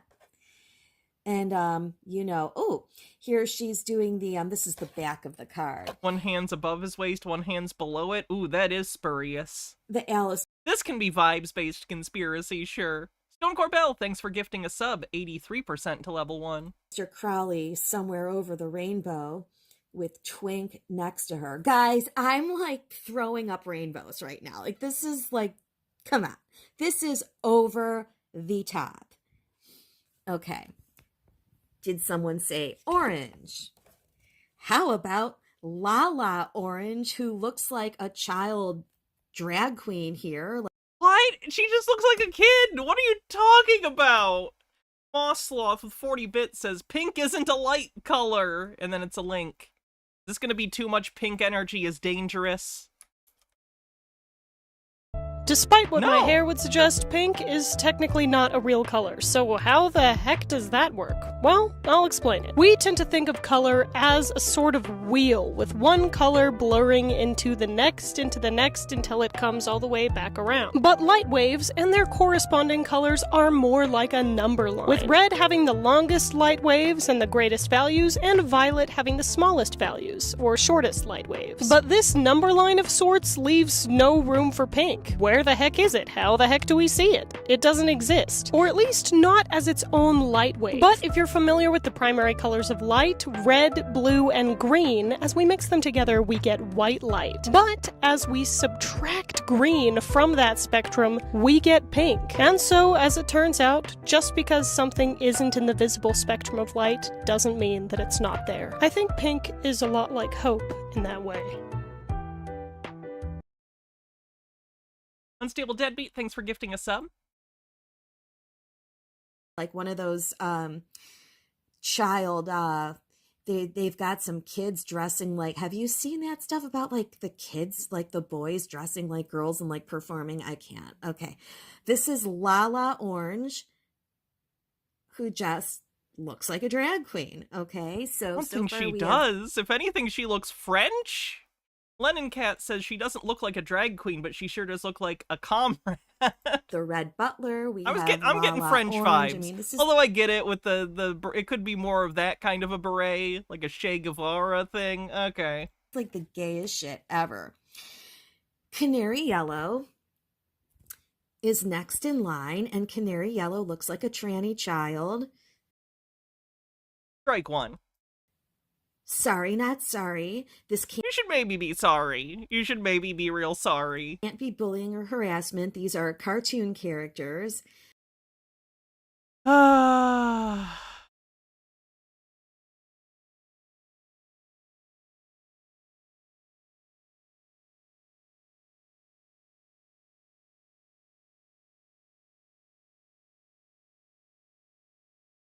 We did it. I did it. With his bowl haircut and just everything, guys. It's I can't. Another pentagram. He's wearing ballet shoes. Like, this is so gay. Like, the title of this No video men do ballet. Jesus Christ. is I felt gay watching Rainbow Bright for a reason. Okay, so next in our lineup is green. Who do they have for us next? We have Patty O'Green. Oh, Patty's a Freemason. She's showing us with her fingers. Freemasons on the bingo card. Bumble Homestead with a 50-bit chat says, does this person have children? I honestly don't know. I hope not, though.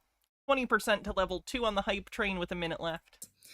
Green stars. Green is one of Satan's colors. Green is one of Satan's colors. How many colors does he get? Learned. There's a frog there.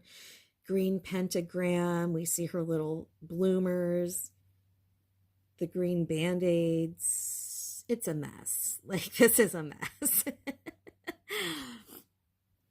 Next up is like this blue, well, actually, like, they're calling it turquoise. So not just any blue, it's turquoise. Well, we have Buddy Blue.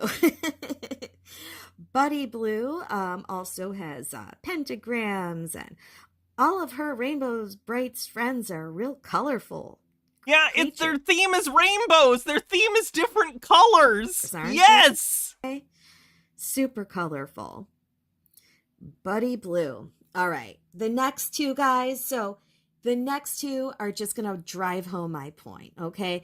There is literally no coincidence. We are looking at a gay flag, and the next color, they literally, indigo is a very specific color. Like, you don't hear indigo every day. Yes, I mean, it's one of the most, if you don't call it purple, calling it indigo is like the next word you would use. Thank you for the hype train, everyone. Ready? Oh, well, don't worry, because Rainbow Bright has a friend named Indigo. All in purple there. It is literally part of the rainbow. Like... Yeah, does she not know? Roy G. Biv. She doesn't know shit about rainbows. Wow. This is fascinating. The M again with the hands, purple pentagram right there. That's probably some kind of like pose with their finger by the mouth, I think. That's funny. She doesn't even have to have a specific symbol in mind. She just sees a hand and she's like, that probably means something. It is. Can't think of what it is right now. But... Can't think of what it is, but I know it's nefarious. That's not a healthy way to think. But indigo gay, indigo, indigo. Thumbs up, guys. Come on. I busted out an 80s card game with gay flag stripe characters. Can I get a thumbs up? Thank you. And if indigo wasn't enough for you, our last color is violet here. Violet, ready? Aww. Yeah, violet, again, because it's indigo violet. Roy G. Biv, indigo violet. What the fuck? We have Shy Violet, who's probably shy because it's a boy in a dress. You know, Shy Violet looks a little sus to me. Pentagrams, 3 of them, hair, chest, foot. Just unbelievable, guys. Like, I literally just walked you through this gay flag with Rainbow Bright characters. Not just the colors, the literal names. Those are the names of colors in the rainbow. How are we feeling? I would like to quickly walk you through season 1, episode 1, just for some laughs here. What are you looking at? You need to be besties with Fisto. This is some gay shit right here. We're having like a gay pride Saturday right now, I feel like. And let me make the disclaimer. Notice I'm not hating on any gays. I have some gays. Yes, you are! You're showing abject derision for the concept of gay people and acting as though gay people are maliciously hiding things in children's cartoons to groom them. If that's not hating gays, I don't know what is. Family members and of friends, you know, you've got to make that disclaimer. I'm not a hater. I am literally pointing out the obvious. If this isn't the gayest thing you've ever seen, like I don't know what to say to you. Alrighty, I am on the random quick shot of Twink. I don't know what to say to you. Alrighty, I am on YouTube. I hate to even support YouTube and say their name after what they did to me and pulling my channel down. But Rainbow Bright. And yet here you are, posting on YouTube. Peril in the Pits. I believe I'm on season 1, episode 1 here. Jay's a proxy. What do you want me to look up in Black's Law Dictionary? Anything on page 666? I can do that. I found a playlist that had all of the episodes, but this is the one I'm going to walk you through, this Rainbow Bright Peril in the Pits. Starts out with rainbows and stars, which as kids, you know, we loved. We just thought it was a lot of fun. It is. Only as an adult have you apparently developed some sort of issue where this is weird. Page 666.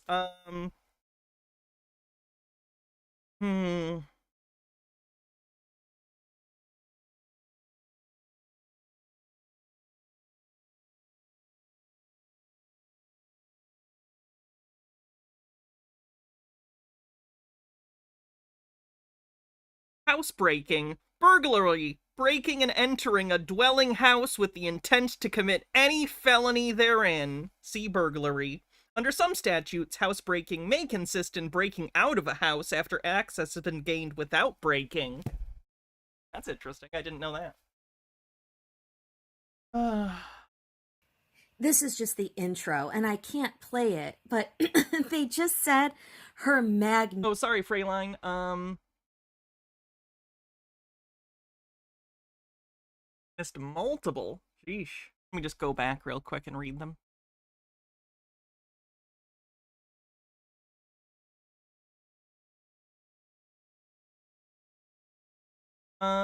First of all, Harold Elderman says, hell, we only have the color indigo in the Roy G. Biv because Isaac Newton was a cultist, numerology obsessed, among other fun things, and needed a 7th color to make his 7-color rainbow scheme fit. He with Goblin says, as a cleanse, may I share a cute anecdote from the mid-2000s? My friend had just come out as queer, and their extremely sweet Indian grandmother, who had limited English, made them a rainbow hat because, quote, yours are the people of the rainbow, and you must look smart. Aw. And then Tea Time Tea says, I literally went to a gay bar during the Southern Decadence the other week, and it was more wholesome than whatever's going on in her brain. Yeah, she's got kind of a weird, twisted view of things. Very overtly sexualized. Interesting. Magnificent horse. Okay, right? Her magnificent horse literally just slid down a rainbow from the sky. I'm getting like Wizard of Oz over the rainbow connections ever since I read that thing on the gay flag page. But her magnificent horse, Starlight, who speaks like a like the gayest horse ever, slid down this rainbow with Twink on his back, guys. Come on.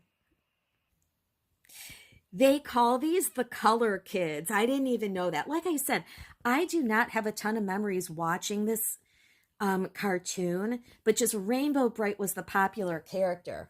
These other ones, to me, nobody ever mentions these in like pop culture or anything from the 80s. I feel like maybe this was kind of a bust, like these other characters, or like I said, they're sweeping it under the rug because it's literally so in your face. Leonardo DiCaprio is right here. He joined us. Look at his feet. Oh yeah, and I wanted to show you the card game. Like, I'm not hiding anything from you. Like, these were all of the characters. The only thing I didn't show was Murky Dismal, Lurky, and the Pits. Those were like the other cards to this game. But yeah, these are the color kids. Here's Rainbow Land. It's a wonderful place full of color and pentagrams. Stars. And happiness.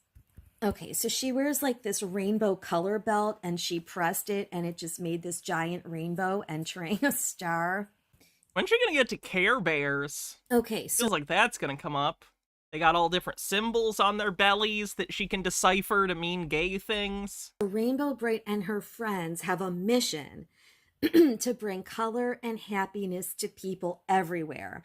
And I'm not going to go through this whole episode like of season 1, but basically it's like everything is so dull and boring, and Rainbow Bright and the color kids bring rainbow colors and cheer to, and happiness to everyone. It's just like, you know, just indoctrination for like the whole gay pride thing. I'm At no serious, point guys. in Rainbow Bright do they talk about Stonewall, I promise. You cannot argue with the indigo and violet and all of those colors. Yes, you can if you know how rainbows work. Like, it is what it is. There's a character named Twink that's a gay thing, and this magnificent starlight horse that, you know, just speaks very, very queer. And then number 11 on the back of this kid's shirt, like, give me a break. So at the beginning of the episode, like, you know, number 11 here is just like a regular kid. And I watched this like last week. I don't even know. I think I'm going to wrap this up soon because it's getting long enough. You think? But like that kid is all boring and dull. And then Rainbow Bright and her color friends and Twink come along, and you know they spread their rainbow magic and I'm not sure what she thinks 11 means. And unless it's a reference to 9/11. They literally turn this kid gay. He is Do they? Kind of looks like they just made him different colors, ma'am. Talking gay flag when Rainbow Bright and Twink are done with him. It's like completely ridiculous. Do the amazing Technicolor Dreamcoat next. So here's this giant queer rainbow horse, and they literally like not kidnap him, but they steal him, and they're trotting over the rainbow here. And then there's like some kind of drama. Like, this is like the gayest thing I've ever seen. Yeah, I've noticed it too, Schaefer. I don't know what the deal with the laughs is. You've got like the gay drag queen sounding horse, Twink with his like little gay leg warmers. You've got the tranny color kids. You've got number 11. You have Rainbow Bright with her short skirt. I just cannot with this cartoon. It's really, really bad. So I want you to leave in the comments what was gayer. I think Fisto is going to be kind of sad that if Rainbow Bright outgays him. But what do you think? Who's gayer? Which cartoon was more gay? Fisto with his metal fist and little Speedo here. Not a Speedo. Or Rainbow Bright. A loincloth. And the color kids and Twink. I really can't decide. Good news. There's a happy ending in Rainbow Land at the end of the cartoon. So we will leave this on a happy ending. I want to thank you guys for watching. I hope you're enjoying the Saturday morning cartoon series. I'm having fun like busting out my like 80s stuff, and like this guy I ordered on Etsy after I watched that cartoon. Oh yeah, but she yeah, needs happy ending. All of the therapy. Things all around. And stay tuned for my next Saturday morning cartoon next week. All right. Thanks for watching. Let me know your thoughts. I know you guys picked up on other stuff too, so let me know what it is. Okay, bye-bye. That was a lot. Let's take a look at the bingo card.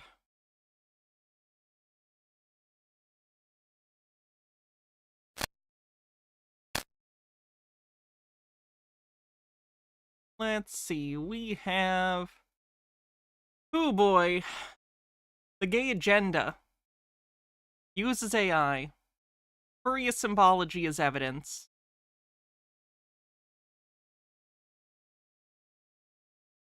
Vibes-based conspiracy. Believe sci-fi technology exists.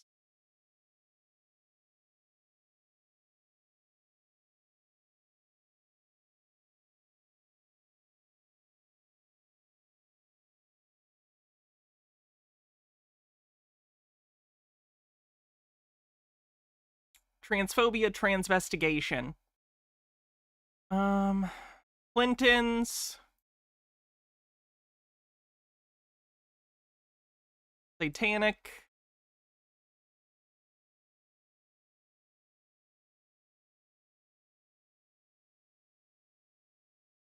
Mark of the Beast.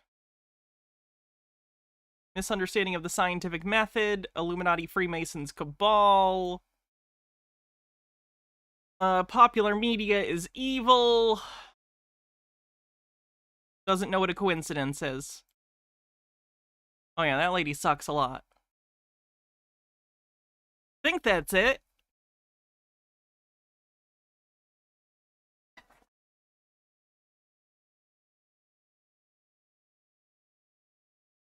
Freyline says, of all the weird things about her, the casual sexualization of young kids and babies is the most disturbing. Normal people don't see Pebbles or Rainbow Bright's skirt as being sexual. Yeah, it's bizarre. Fenakagami says, with these kind of people on the right, you'll never convince me that they're happier than leftists. They literally invent reasons to think colors and joy are evil. Could a bingo go diagonal? Yes. Like down the center diagonally? Yes. If you have one, feel free to post your card. I'll take a look. Take a look real quick. Conspiracy theorist tells on themselves, transphobia, free space, incorrectly believes evidence is self-evident, and doesn't know what a coincidence is. Griffin Doggo, congrats, you win. Let me gift you a sub real quick. So that's our official bingo winner of the day. Congrats, Griffin Doggo. Always nice when someone gets a gift sub. They don't already have one. Yeah, we'll still play for fun, but that is the official winner. Congrats. Woohoo.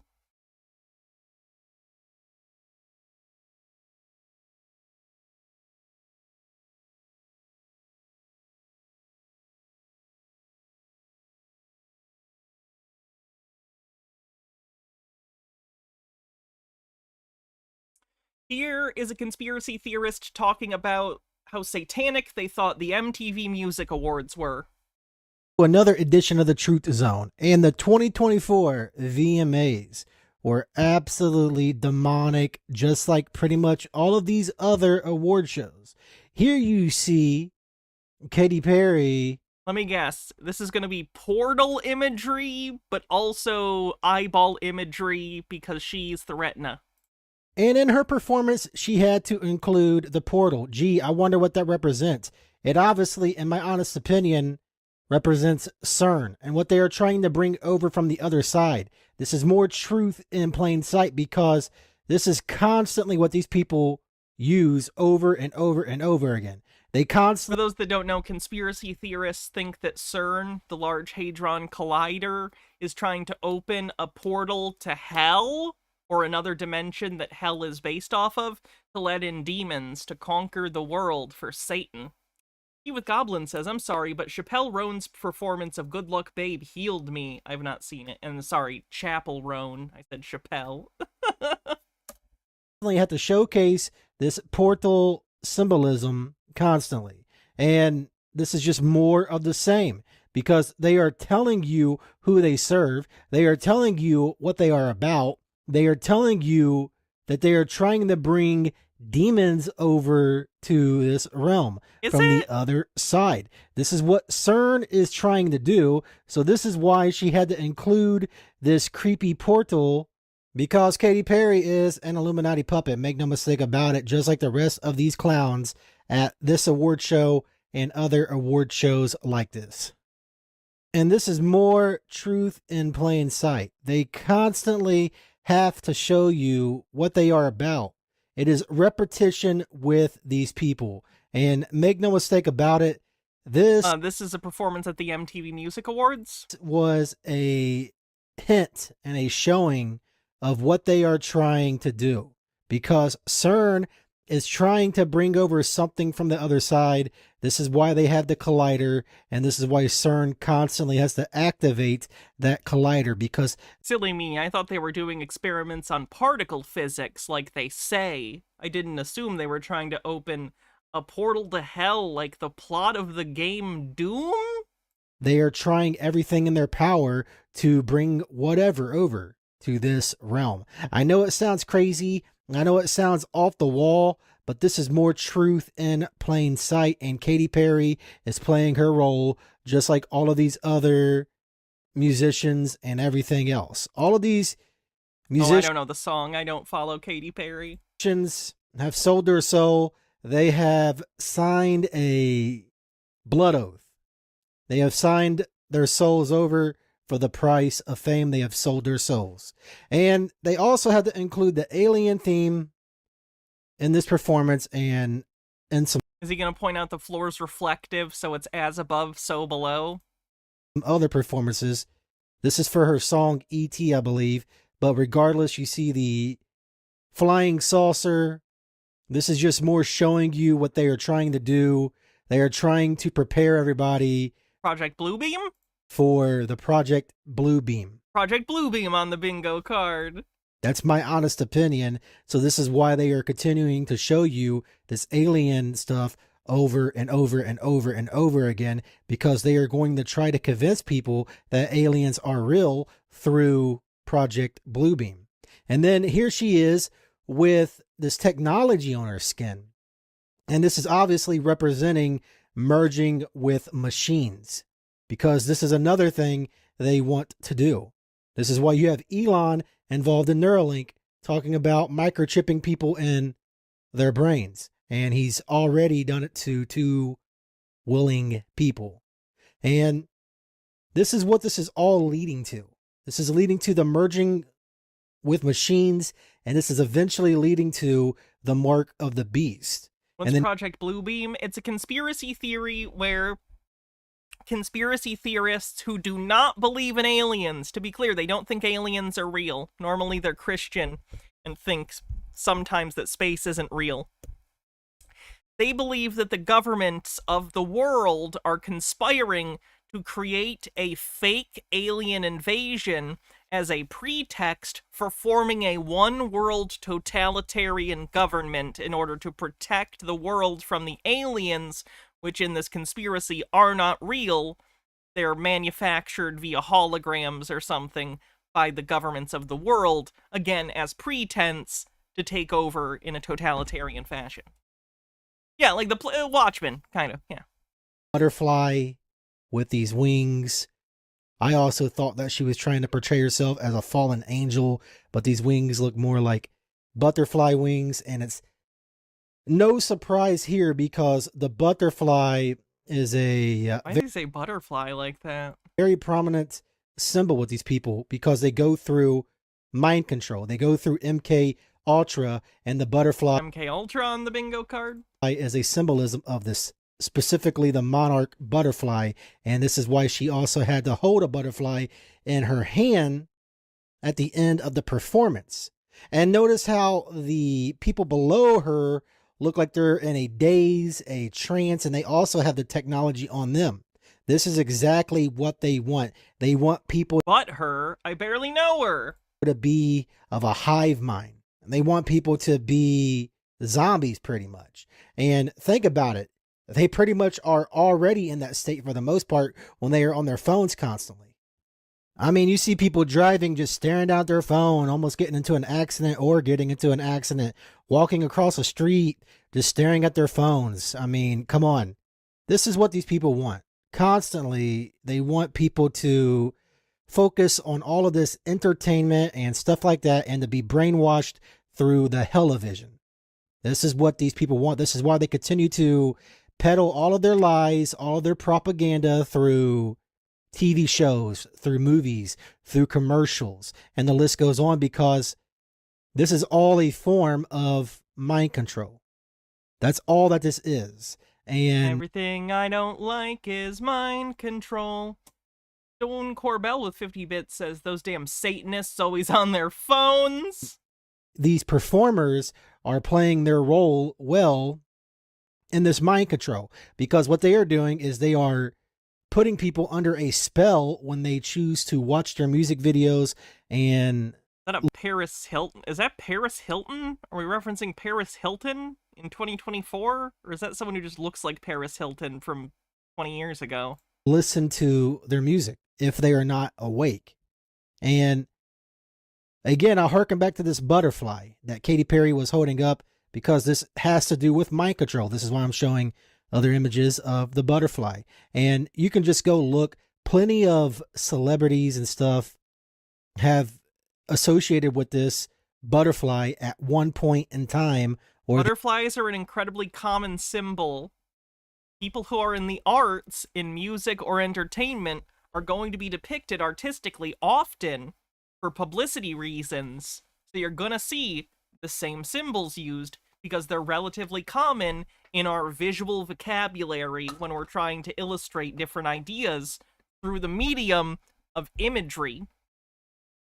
Benekagami says, Hannah, give them a break. Most women abandon the right every day, and the men are desperate for sex, so they're likely hoping a portal to hell will open so some succubi will give them pussy. Hydrate, can do. the other. And there's a reason for that, because they are showing that they are under mind control. These people are puppets. They are willing puppets because, again, as I stated earlier, they have sold their souls over for the price of fame. So this is why they are willing servants to all of this mind control. They have no choice but to push the symbolism that they are told to, because they have already sold their soul over for the price of fame. So now they've got to push all of this satanic symbolism constantly. It is repetition with these people. That's all that it is. And people need to wake up and realize what exactly is going on, because this is truth in plain sight. And not only that, to the left side of the screen, you will notice they had to include the Saturnalia. Oh yeah, Saturn, the planet Saturn. Does he think that any depiction of Saturn is Saturnalia related? Saturnalia, which is Satan worship. What? Which is also centered around a holiday known as Christmas. Saturnalia is. Saturnalia is not Satan worship. It has nothing to do with Christian anything. This is all occultic stuff. And these people are pushing their occult symbolism constantly, because these people are sellouts, point blank, period. And someone made out with an alien at the MTV Music Awards. That should win Best Kiss. This artist, I have no idea who she is.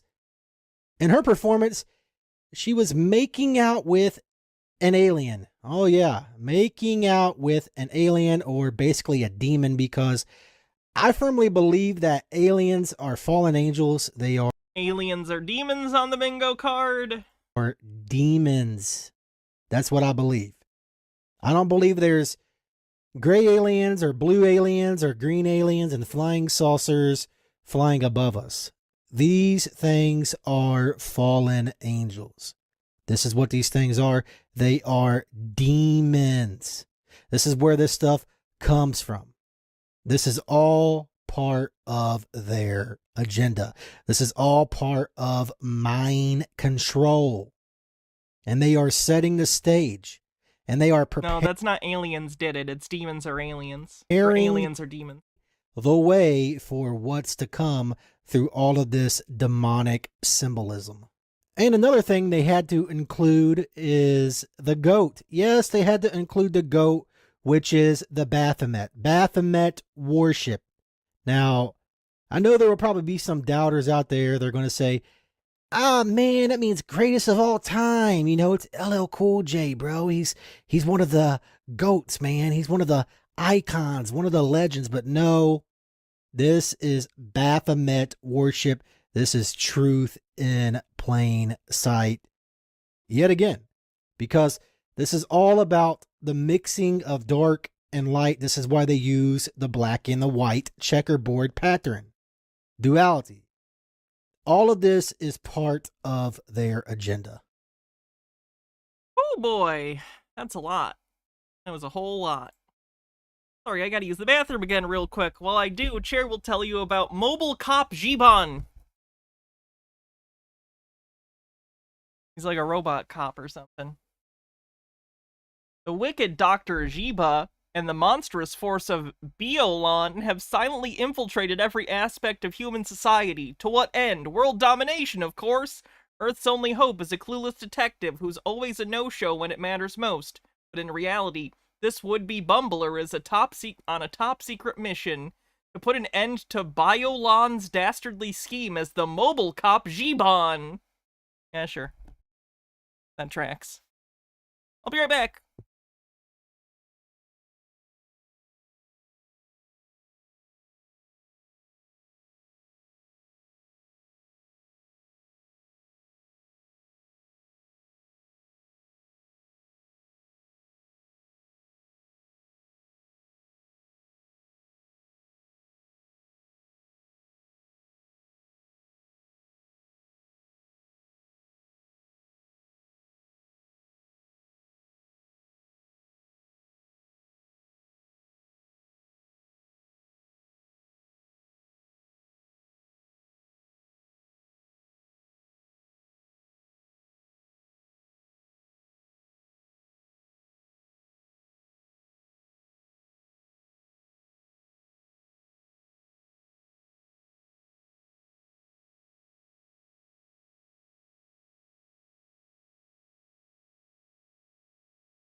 Does anyone remember when I was a kid, there was a Tokusatsu I watched. I think it was just a movie. At least I rented it from the video store, and it was a one-off thing.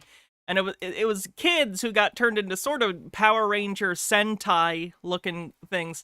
And the villain was a clown? They fought like a clown. Does anyone know what I'm talking about? It's in the back of my brain somewhere.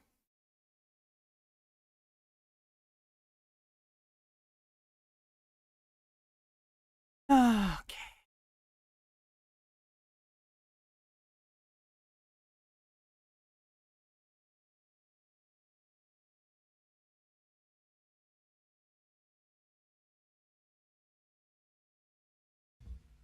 I want you to get together.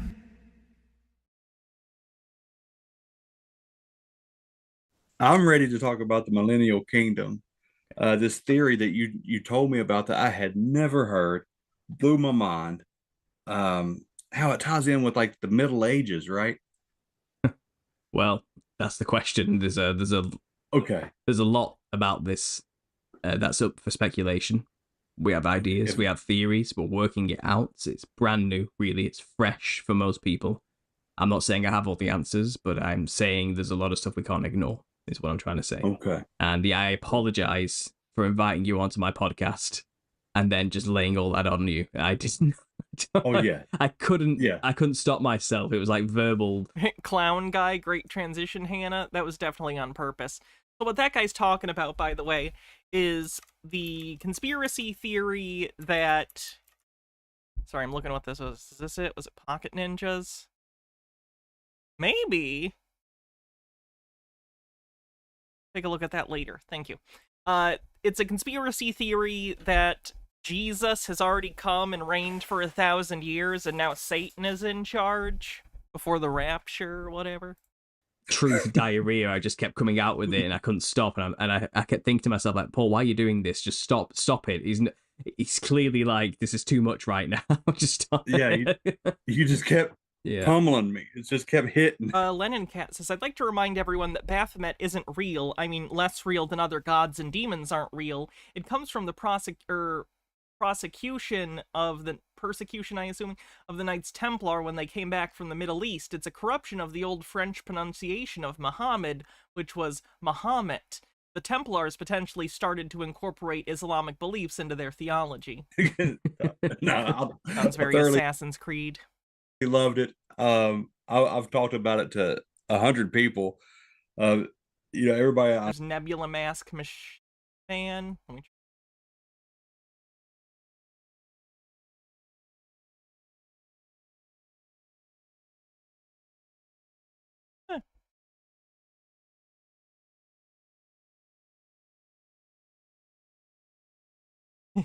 Thank you. Not sure if that's it, but it looks fun. I know. I'm like, there's a theory out there, and then I have no clue what I'm talking about. So please, if you have time and don't mind, would you take today to walk me through this? Okay, I'll try and cover most bases. I'm not going to be able to thoroughly explain every single nuance today in like 2 hours. It's just not going to happen. What I'll try my best to do in this talk is give a foundational overview of most of the talking points involved around this theory, and it's a working theory. Let's bear that in mind. We're still figuring things out. There's multiple options for certain sections of this theory where it could have gone, so I'll try my best to relay as much as I can. But the basic premise to work off here is that what most modern Christians are waiting for today is the return of Jesus Christ after the tribulation. And we all have our eyes on the signs. We're trying to discern the signs around us, trying to determine who the Antichrist will be, what the mark of the beast will be, all of those things.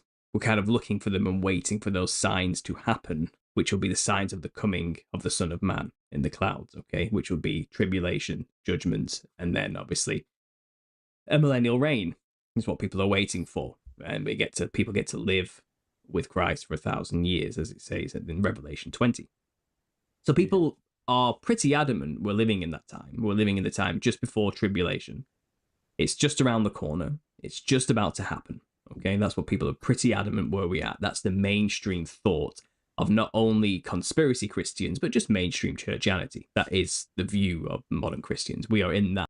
I would put a caveat of American Christians. The whole rapture thing is a pretty recent addition to Christian mythology. It's a pretty American-centric belief. Time. There've always been other views out there which say, it's a spiritual kingdom and we're living in it now, and that goes on forever and ever, and there's no physical kingdom and all these type of things. You have a millennial. I'm paying attention, Pink program. Lists who believe that type of thing. What this theory says kind of blows it all out of the water. It's a completely new take on the situation. There has been a worldview called preterism, which was created a while ago.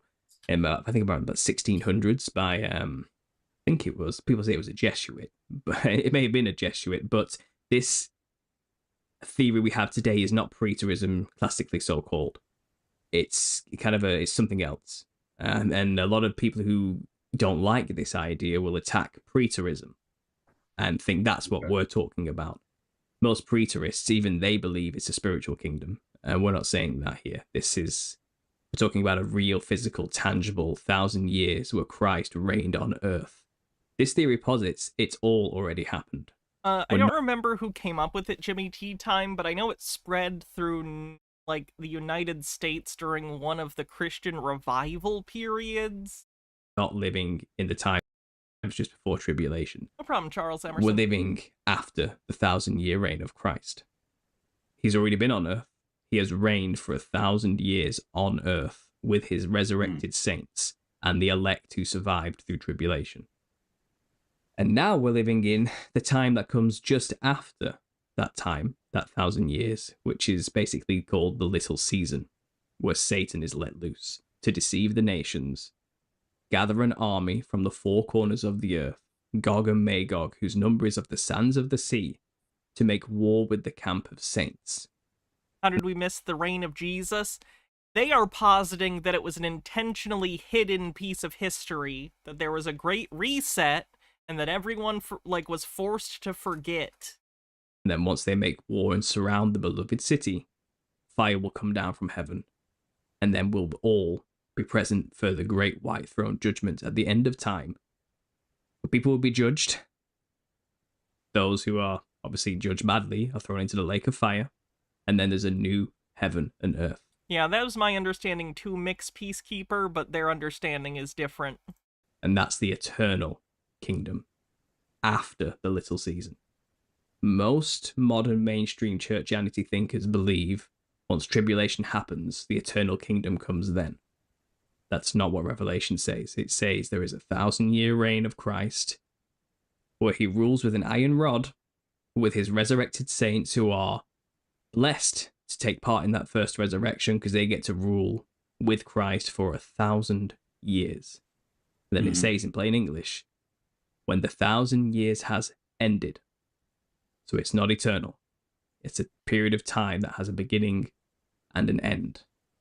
Satan's let loose for a little season to deceive all the nations. I hate biblical And most literalism. arguments against this are pretty much based around the idea, this misunderstanding that it's an eternal kingdom and there's no way that the little season will be that long because, you know, Satan wouldn't be able to deceive that many people in that much time because Christ is right there. But what we're saying is, how is Satan supposed to deceive all the nations to make war with the camp of saints if they know that's Jesus, the King, the Son of God, who's been ruling for 1,000 years? No one would make war with it if they knew that was the case. So there must be a time or period when Satan's ruling where people don't know that Christ is on earth and has ruled for 1,000 years. The people have to have been deceived so much that they don't even know when they are, never mind where they are. And this theory also posits and has an explanation for the alien agenda, the UFO agenda. So the agenda has always been, and it's been pushed on us for a long time, that there's going to be an alien invasion of some kind. And most Christians, conspiracy theorists, have said it's a deception. Really, the aliens are demons, you know, and it's the Nephilim returning with the fallen angels, and they're going to pretend to be aliens from out of space, you know, to fool us into a new age agenda of some kind. Offer us light bodies and ascension, then they'll offer us a mark of the beast of some kind, immortality, you know, where we'll beg for death and it'll flee from us and all these type of things. But really, they're not aliens, they're demons. And I was there for a long time believing that's possibly the case. And maybe something like that may still go down. I'm not saying that, I'm not ruling it out. There could still be a fake alien invasion, which is perpetuated by demons, demonic forces. That's very possible, you know. I say extraterrestrial. They're from somewhere else on Earth, not from space. You know, that much is clear. But this Millennial Kingdom theory kind of explains a lot and why there is such a push for this agenda, because the New Jerusalem, or the beloved city as it's described, is a giant floating city that comes down from heaven to earth. It's Mount Zion. You know, it's where Christ will rule from his throne, you know, and from New Jerusalem. People believe that's supposed to be the Middle East. I don't think that's right. I think we've been lied to about the geography of where these things will actually go down. If you look at most old world maps, there's something in the center of the Earth. There's something there in the middle of a stationary Earth. You know what that means. So what are these islands in the center? What's this Rupus Nigra in the center of these maps? What is going on here? And it's possible Christ never left after his He's life. referencing the Black Mountain thing that Chris CC also believes in, where he thinks there's a giant magnetic mountain in the middle of the flat Earth. And he'll reign. He's just been hidden from us. He's just not on the maps anymore. And he's still ruling, because he is the eternal ruler of everything until the end of time. He is still technically here on Earth, never went anywhere, with his saints in the center of the Earth. And for it to say Satan gathers an army from all the corners to surround the camp of saints, well, that would be something that's got to be in the middle of all four of those corners. If you look at a square and you draw a line from all the corners to the center, that's how you would surround something, right? That may be the very situation we're in. So that's the theory in a nutshell. Christ is still here in the center of the earth. Yeah, I'm not sure why the auto mod. The cameras are just no longer on him. The whole nation's deceived. No one knows he's there because no one's pointing anything to him. You can't go and explain. Briar Rose says, just to say it again, not that they'll listen, but Revelation was not meant to be interpreted as prophetic. It was using apocalyptic imagery to discuss their present tribulations from the Roman Empire and Nero, engage with the religious literature through the people who wrote it, and not try to force modern geopolitics onto it. They can't do that, though. For them, scripture is something more than that. It's not contemporary literature written from a perspective. They believe it to be the literal word of God dictated to a specific chosen people. So while you're interpretation is the correct one, they're not going to touch that with a 10-foot pole because that's antithetical to their entire worldview and their religious beliefs. They think it is the Word of God. Explore that area yourself. It's completely blocked off from public access. You know, there's been agendas at play to hide this history, completely bury it, and there'll come a time where they probably will point the cameras back at Christ, and it will look like a giant invading mothership from space, no doubt, from our new brainwashed program perspective through all the medias we've been prepped for to prepare for an alien invasion. And then it's possible they'll release the demons, and it'll look like we're being attacked by the mothership. But really, it's a false flag. It's these secret societies and agents of Satan, basically, making it seem like we're under attack from an alien force. So they'll release their own UFOs from the underground bunkers. They'll release all the genetically modified chimera hybrids they've been breeding in these bunkers. And it'll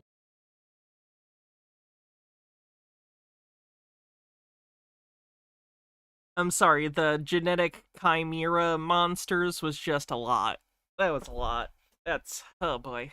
Look like monsters are roaming all over the earth, tearing humans apart. UFOs are flying around, destroying cities. It'll look like we're under attack. After they've pointed the cameras towards this giant floating city in the sky, which they'll claim to be the mothership from outer space. So this is all a narrative I'm weaving here based on what we've learned so far through the conspiracy world. We know these agendas are at play. To what end we never fully understood. It's interesting how they use the word know. What do they mean they know it? Is it possible they're going to fake an alien invasion once Christ's kingdom can't be hidden anymore? And, you know, they need to trick us in some way, and I think that's how that story... Anthony says, I wonder how he would react if real aliens invaded. He could only call them demons for so long. No.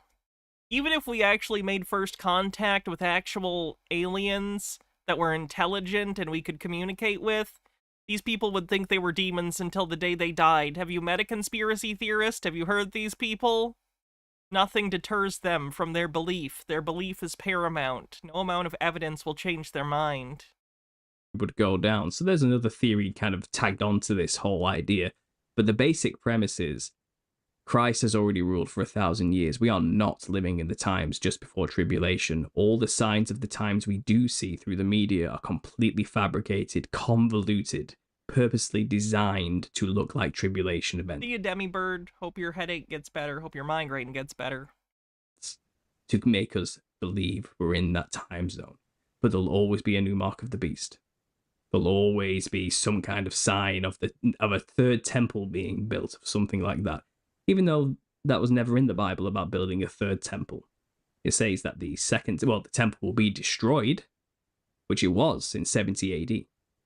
You know, and that's what we kind of have. So there's the theory summarized very quickly. There's a lot to go into there and dig into. We can start getting into the words of Jesus himself to try and show the evidences for this.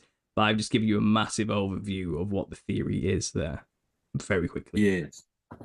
Yes, that's a lot. Okay. Yeah. Okay. So I'm sure you can expand on this, but the 1,000-year reign of Christ ended already, and Satan is on the earth now for a short season. Yes. Christ, in this theory, is also still on the earth in the geographical center of Earth. That's the theory. Other people will speculate he's in the South Pole Ring or something, or an island to the south somewhere. There's been many ideas. Now, the reason I How many of them were good? Kind of lean more towards the center idea is because if you were to rule an Earth, you would want to be in the center. You want to be the center of all things. It would make sense. That is the center of the footstool of God. You know, that is where it's all happening, type of thing, and everything radiates out from there. People have looked at things, phenomena like the Aurora Borealis, for example, which emanate out from the North Pole.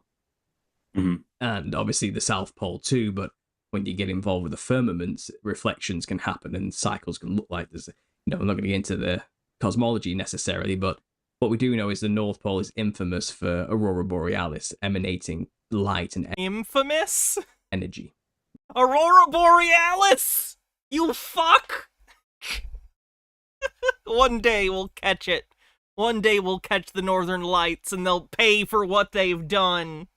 And people speculate that is from Jesus Christ himself in the center of the earth. And we've just been lied to about the where it comes from. We're told it's radiation from the sun. Could it not just simply be light energy from the sun of God instead? You know, who knows what it truly is. But that's one reason. Wow. Another idea is things like, this is a fun one for listeners out there. And you know, this might seem silly, but we know the enemy work with inversion. Okay, they take darkness for light and light for dark. They take the truth and they turn it on its head. Now, if you think about the story of Santa Claus, where does he live? North Pole. He lives in the North Pole. What does he look like?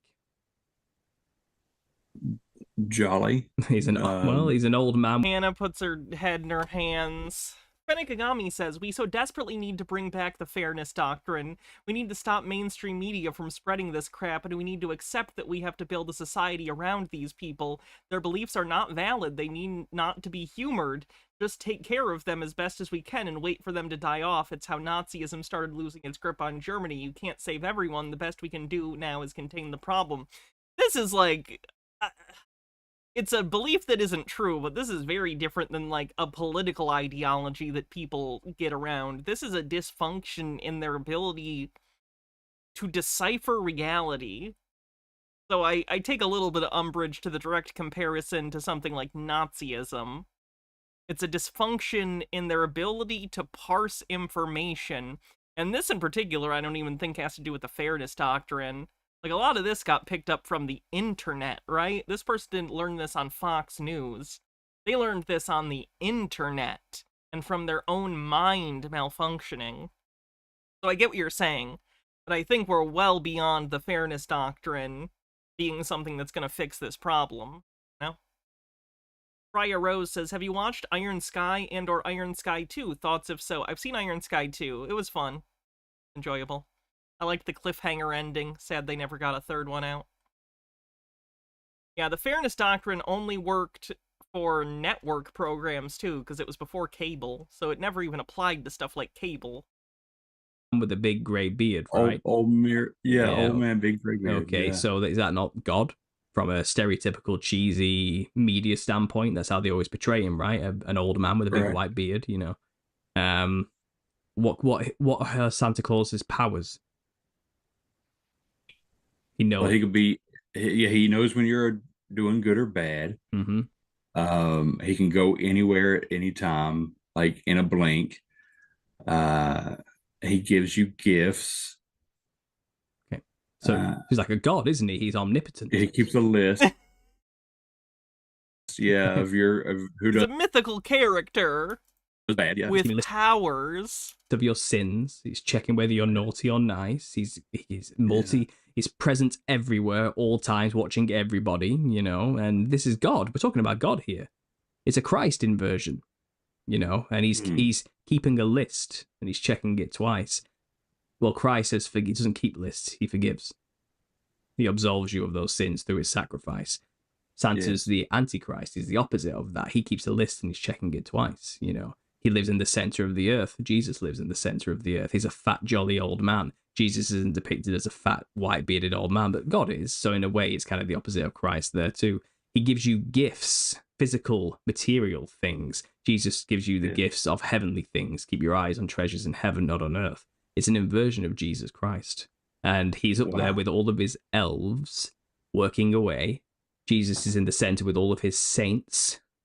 With the beloved city, you know. These are satanic inversions of the truth of the matter. What's really in the North Pole is Jesus Christ with his saints. But we believe in Santa Claus and his elves. You know, and this is how the enemy works. This is what they've done to us. They've made us worship an Antichrist figure based off of the truth of the situation. So there's a fun one for people, you know, just to pique your interest there. But you'll start to see, once you think about this theory, a lot of these things start to crop up, these little tidbits like I've just given you there, that start answering questions for why why the world is the way it is and what these true symbols and messages truly mean. You know, it gets weird. So people think he's in the North Pole. I've given you two basic reasons there, the Aurora Borealis and these other things. But you look at the old maps, there's clearly something in the center of the Earth. There's there's an island with 4 rivers running from it with a mountain in the middle on most of these maps. You look at quite a lot of ancient cultures all around the Earth, and they all talk about a beautiful, ethereal city inhabited by giants in the center of the Earth, a Garth. They don't all talk about that. That's just an outright lie. There is another example of this. Shangri-La is another one. It's kind of a mythos going throughout all cultures. And they likely all have this mythos because they all lived during a time where Christ quite literally ruled from the center of the earth and people knew about it. And it says when he had his millennial reign, people make pilgrimages to the feasts and the celebrations every year going on in Zion. And those who didn't will get droughts. I think it's Zechariah that explains this in the book of Zechariah. And it's possible that's what happened. You look at the huge swaths of deserts all over the earth. Are these the nations who didn't make that pilgrimage and didn't go along with the agenda of Christ at the time? Didn't bow trying to explain different climates via Jesus down to the king, you know. He says he rules with an iron rod. It's not necessarily that everybody wanted to be ruled by him. He still had his enemies. But his rule definitely brought a stability which the earth has never seen before. 1,000 years of relative peace, unheard of before throughout all of humanity. Not really peaceful if you're vaporizing people's civilizations into desert. So you have that. You have this 1,000 years of unencumbered peace where the devil is locked away. He's making a list. He's checking it twice. He's gonna send you to a plane of torment if you don't accept his blood sacrifice. Benikagami says the problem is having authority figures like Tucker talk about rapture doctrine and the like with no consequences. It's allowed for the seeds of this. Heck, how long before the stuff exactly like this is on Fox News?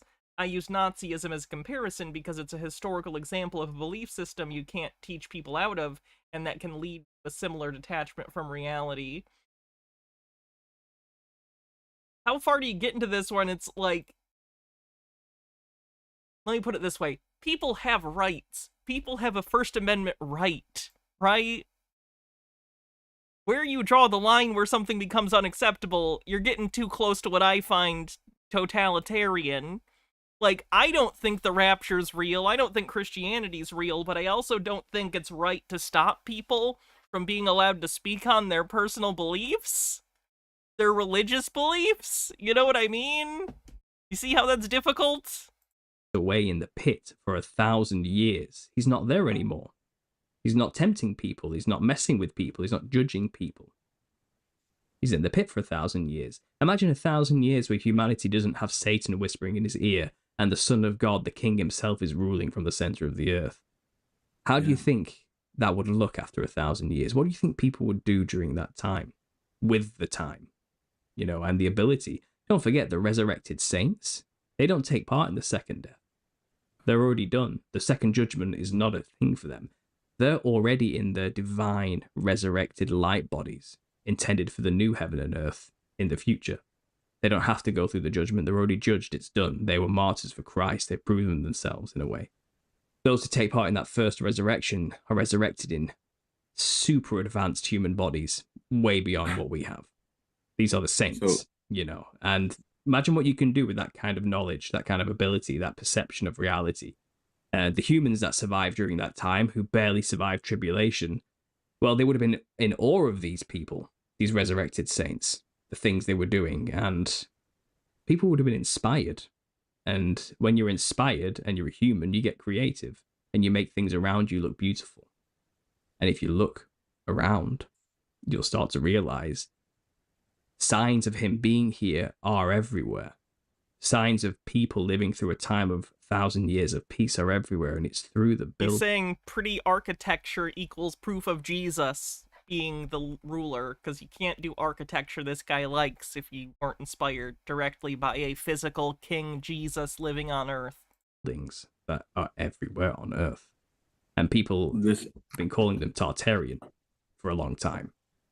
This theory postulates these are not from Tartaria on the bingo card? On one specific Yeah, it doesn't understand architecture on the bingo culture that supposedly somehow became a global culture from Siberia in the center of the Asia or something like that, from a disparate group of random nomadic travelers that somehow got together and built the greatest kingdom ever seen on Earth, and then suddenly just vanished.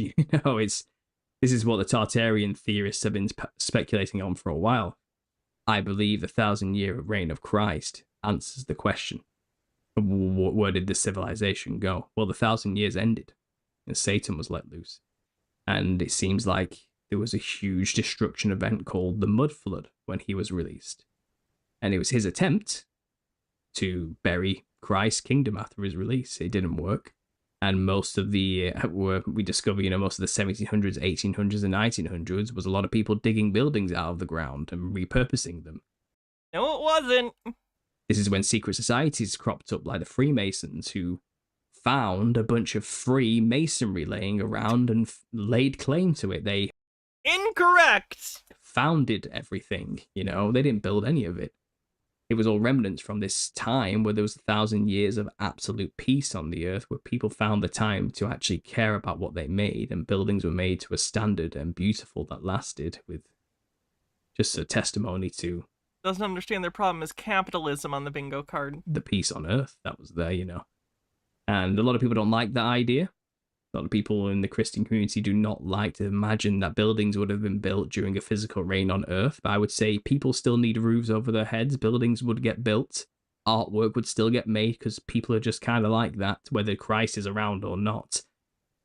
You can judge the style as much as you want to, and you can say, well, Jesus wouldn't care about that, but he was a carpenter. He was a builder. He built things, he bult homes. It's not beyond his speculation to understand that people need those basic creature comforts to have a good life. I think he would have been okay with people building opulent buildings around him.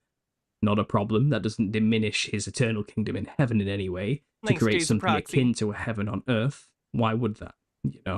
But that's I went on a bit there. I'll stop. I'll let you say some more things. But as you can see, the more you start to unpeel this onion, you start to realize, okay, there's a lot of evidence for this everywhere, and it's answering a lot of questions. Especially if you're a conspiracy theorist. This is answering a lot of things we've all been thinking about for many years here. That one was exhausting.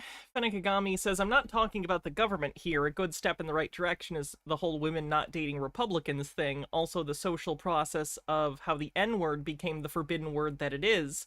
We as a society need to understand that once you remove all the floweriness, there's some harmful shit in Christian doctrine. Yes, people have the freedom to still believe it, and the people around them have the freedom to not want to associate you with this as a consequence. I understand what you're saying, but I also think you're painting Christianity with a pretty broad brush. Most Christians don't believe the stuff this guy says. Like, the vast majority do not. So, I get what you're saying, but saying you should basically, if I'm understanding you correctly, not have religious friends, I think is borderline bigoted? Like, people can be wrong about something and you can still be friends with them if they're not hateful, but whatever. Alright, I think that's it for the day. Thanks everyone for hanging out. Much, much appreciated. Oh, Noob Cybot. Nice. Let's see who we're gonna rate on Twitch.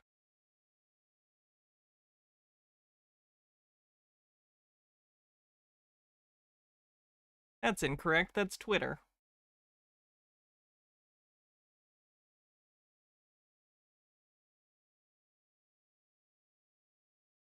No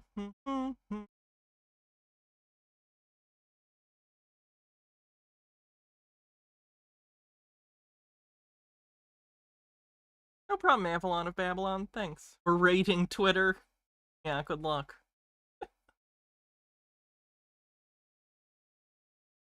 Alright. I will see y'all tomorrow. Not sure what we're going to be doing tomorrow. Maybe VCR stuff. Not sure. I'll vibe it out. Make sure you vote in the poll on Discord for my new costume. The poll is in the announcements channel. I'll make sure to pin that. And that'll probably go for, I don't know, until Friday. Then I'll buy the costume. So have a great night, everyone. See you soon.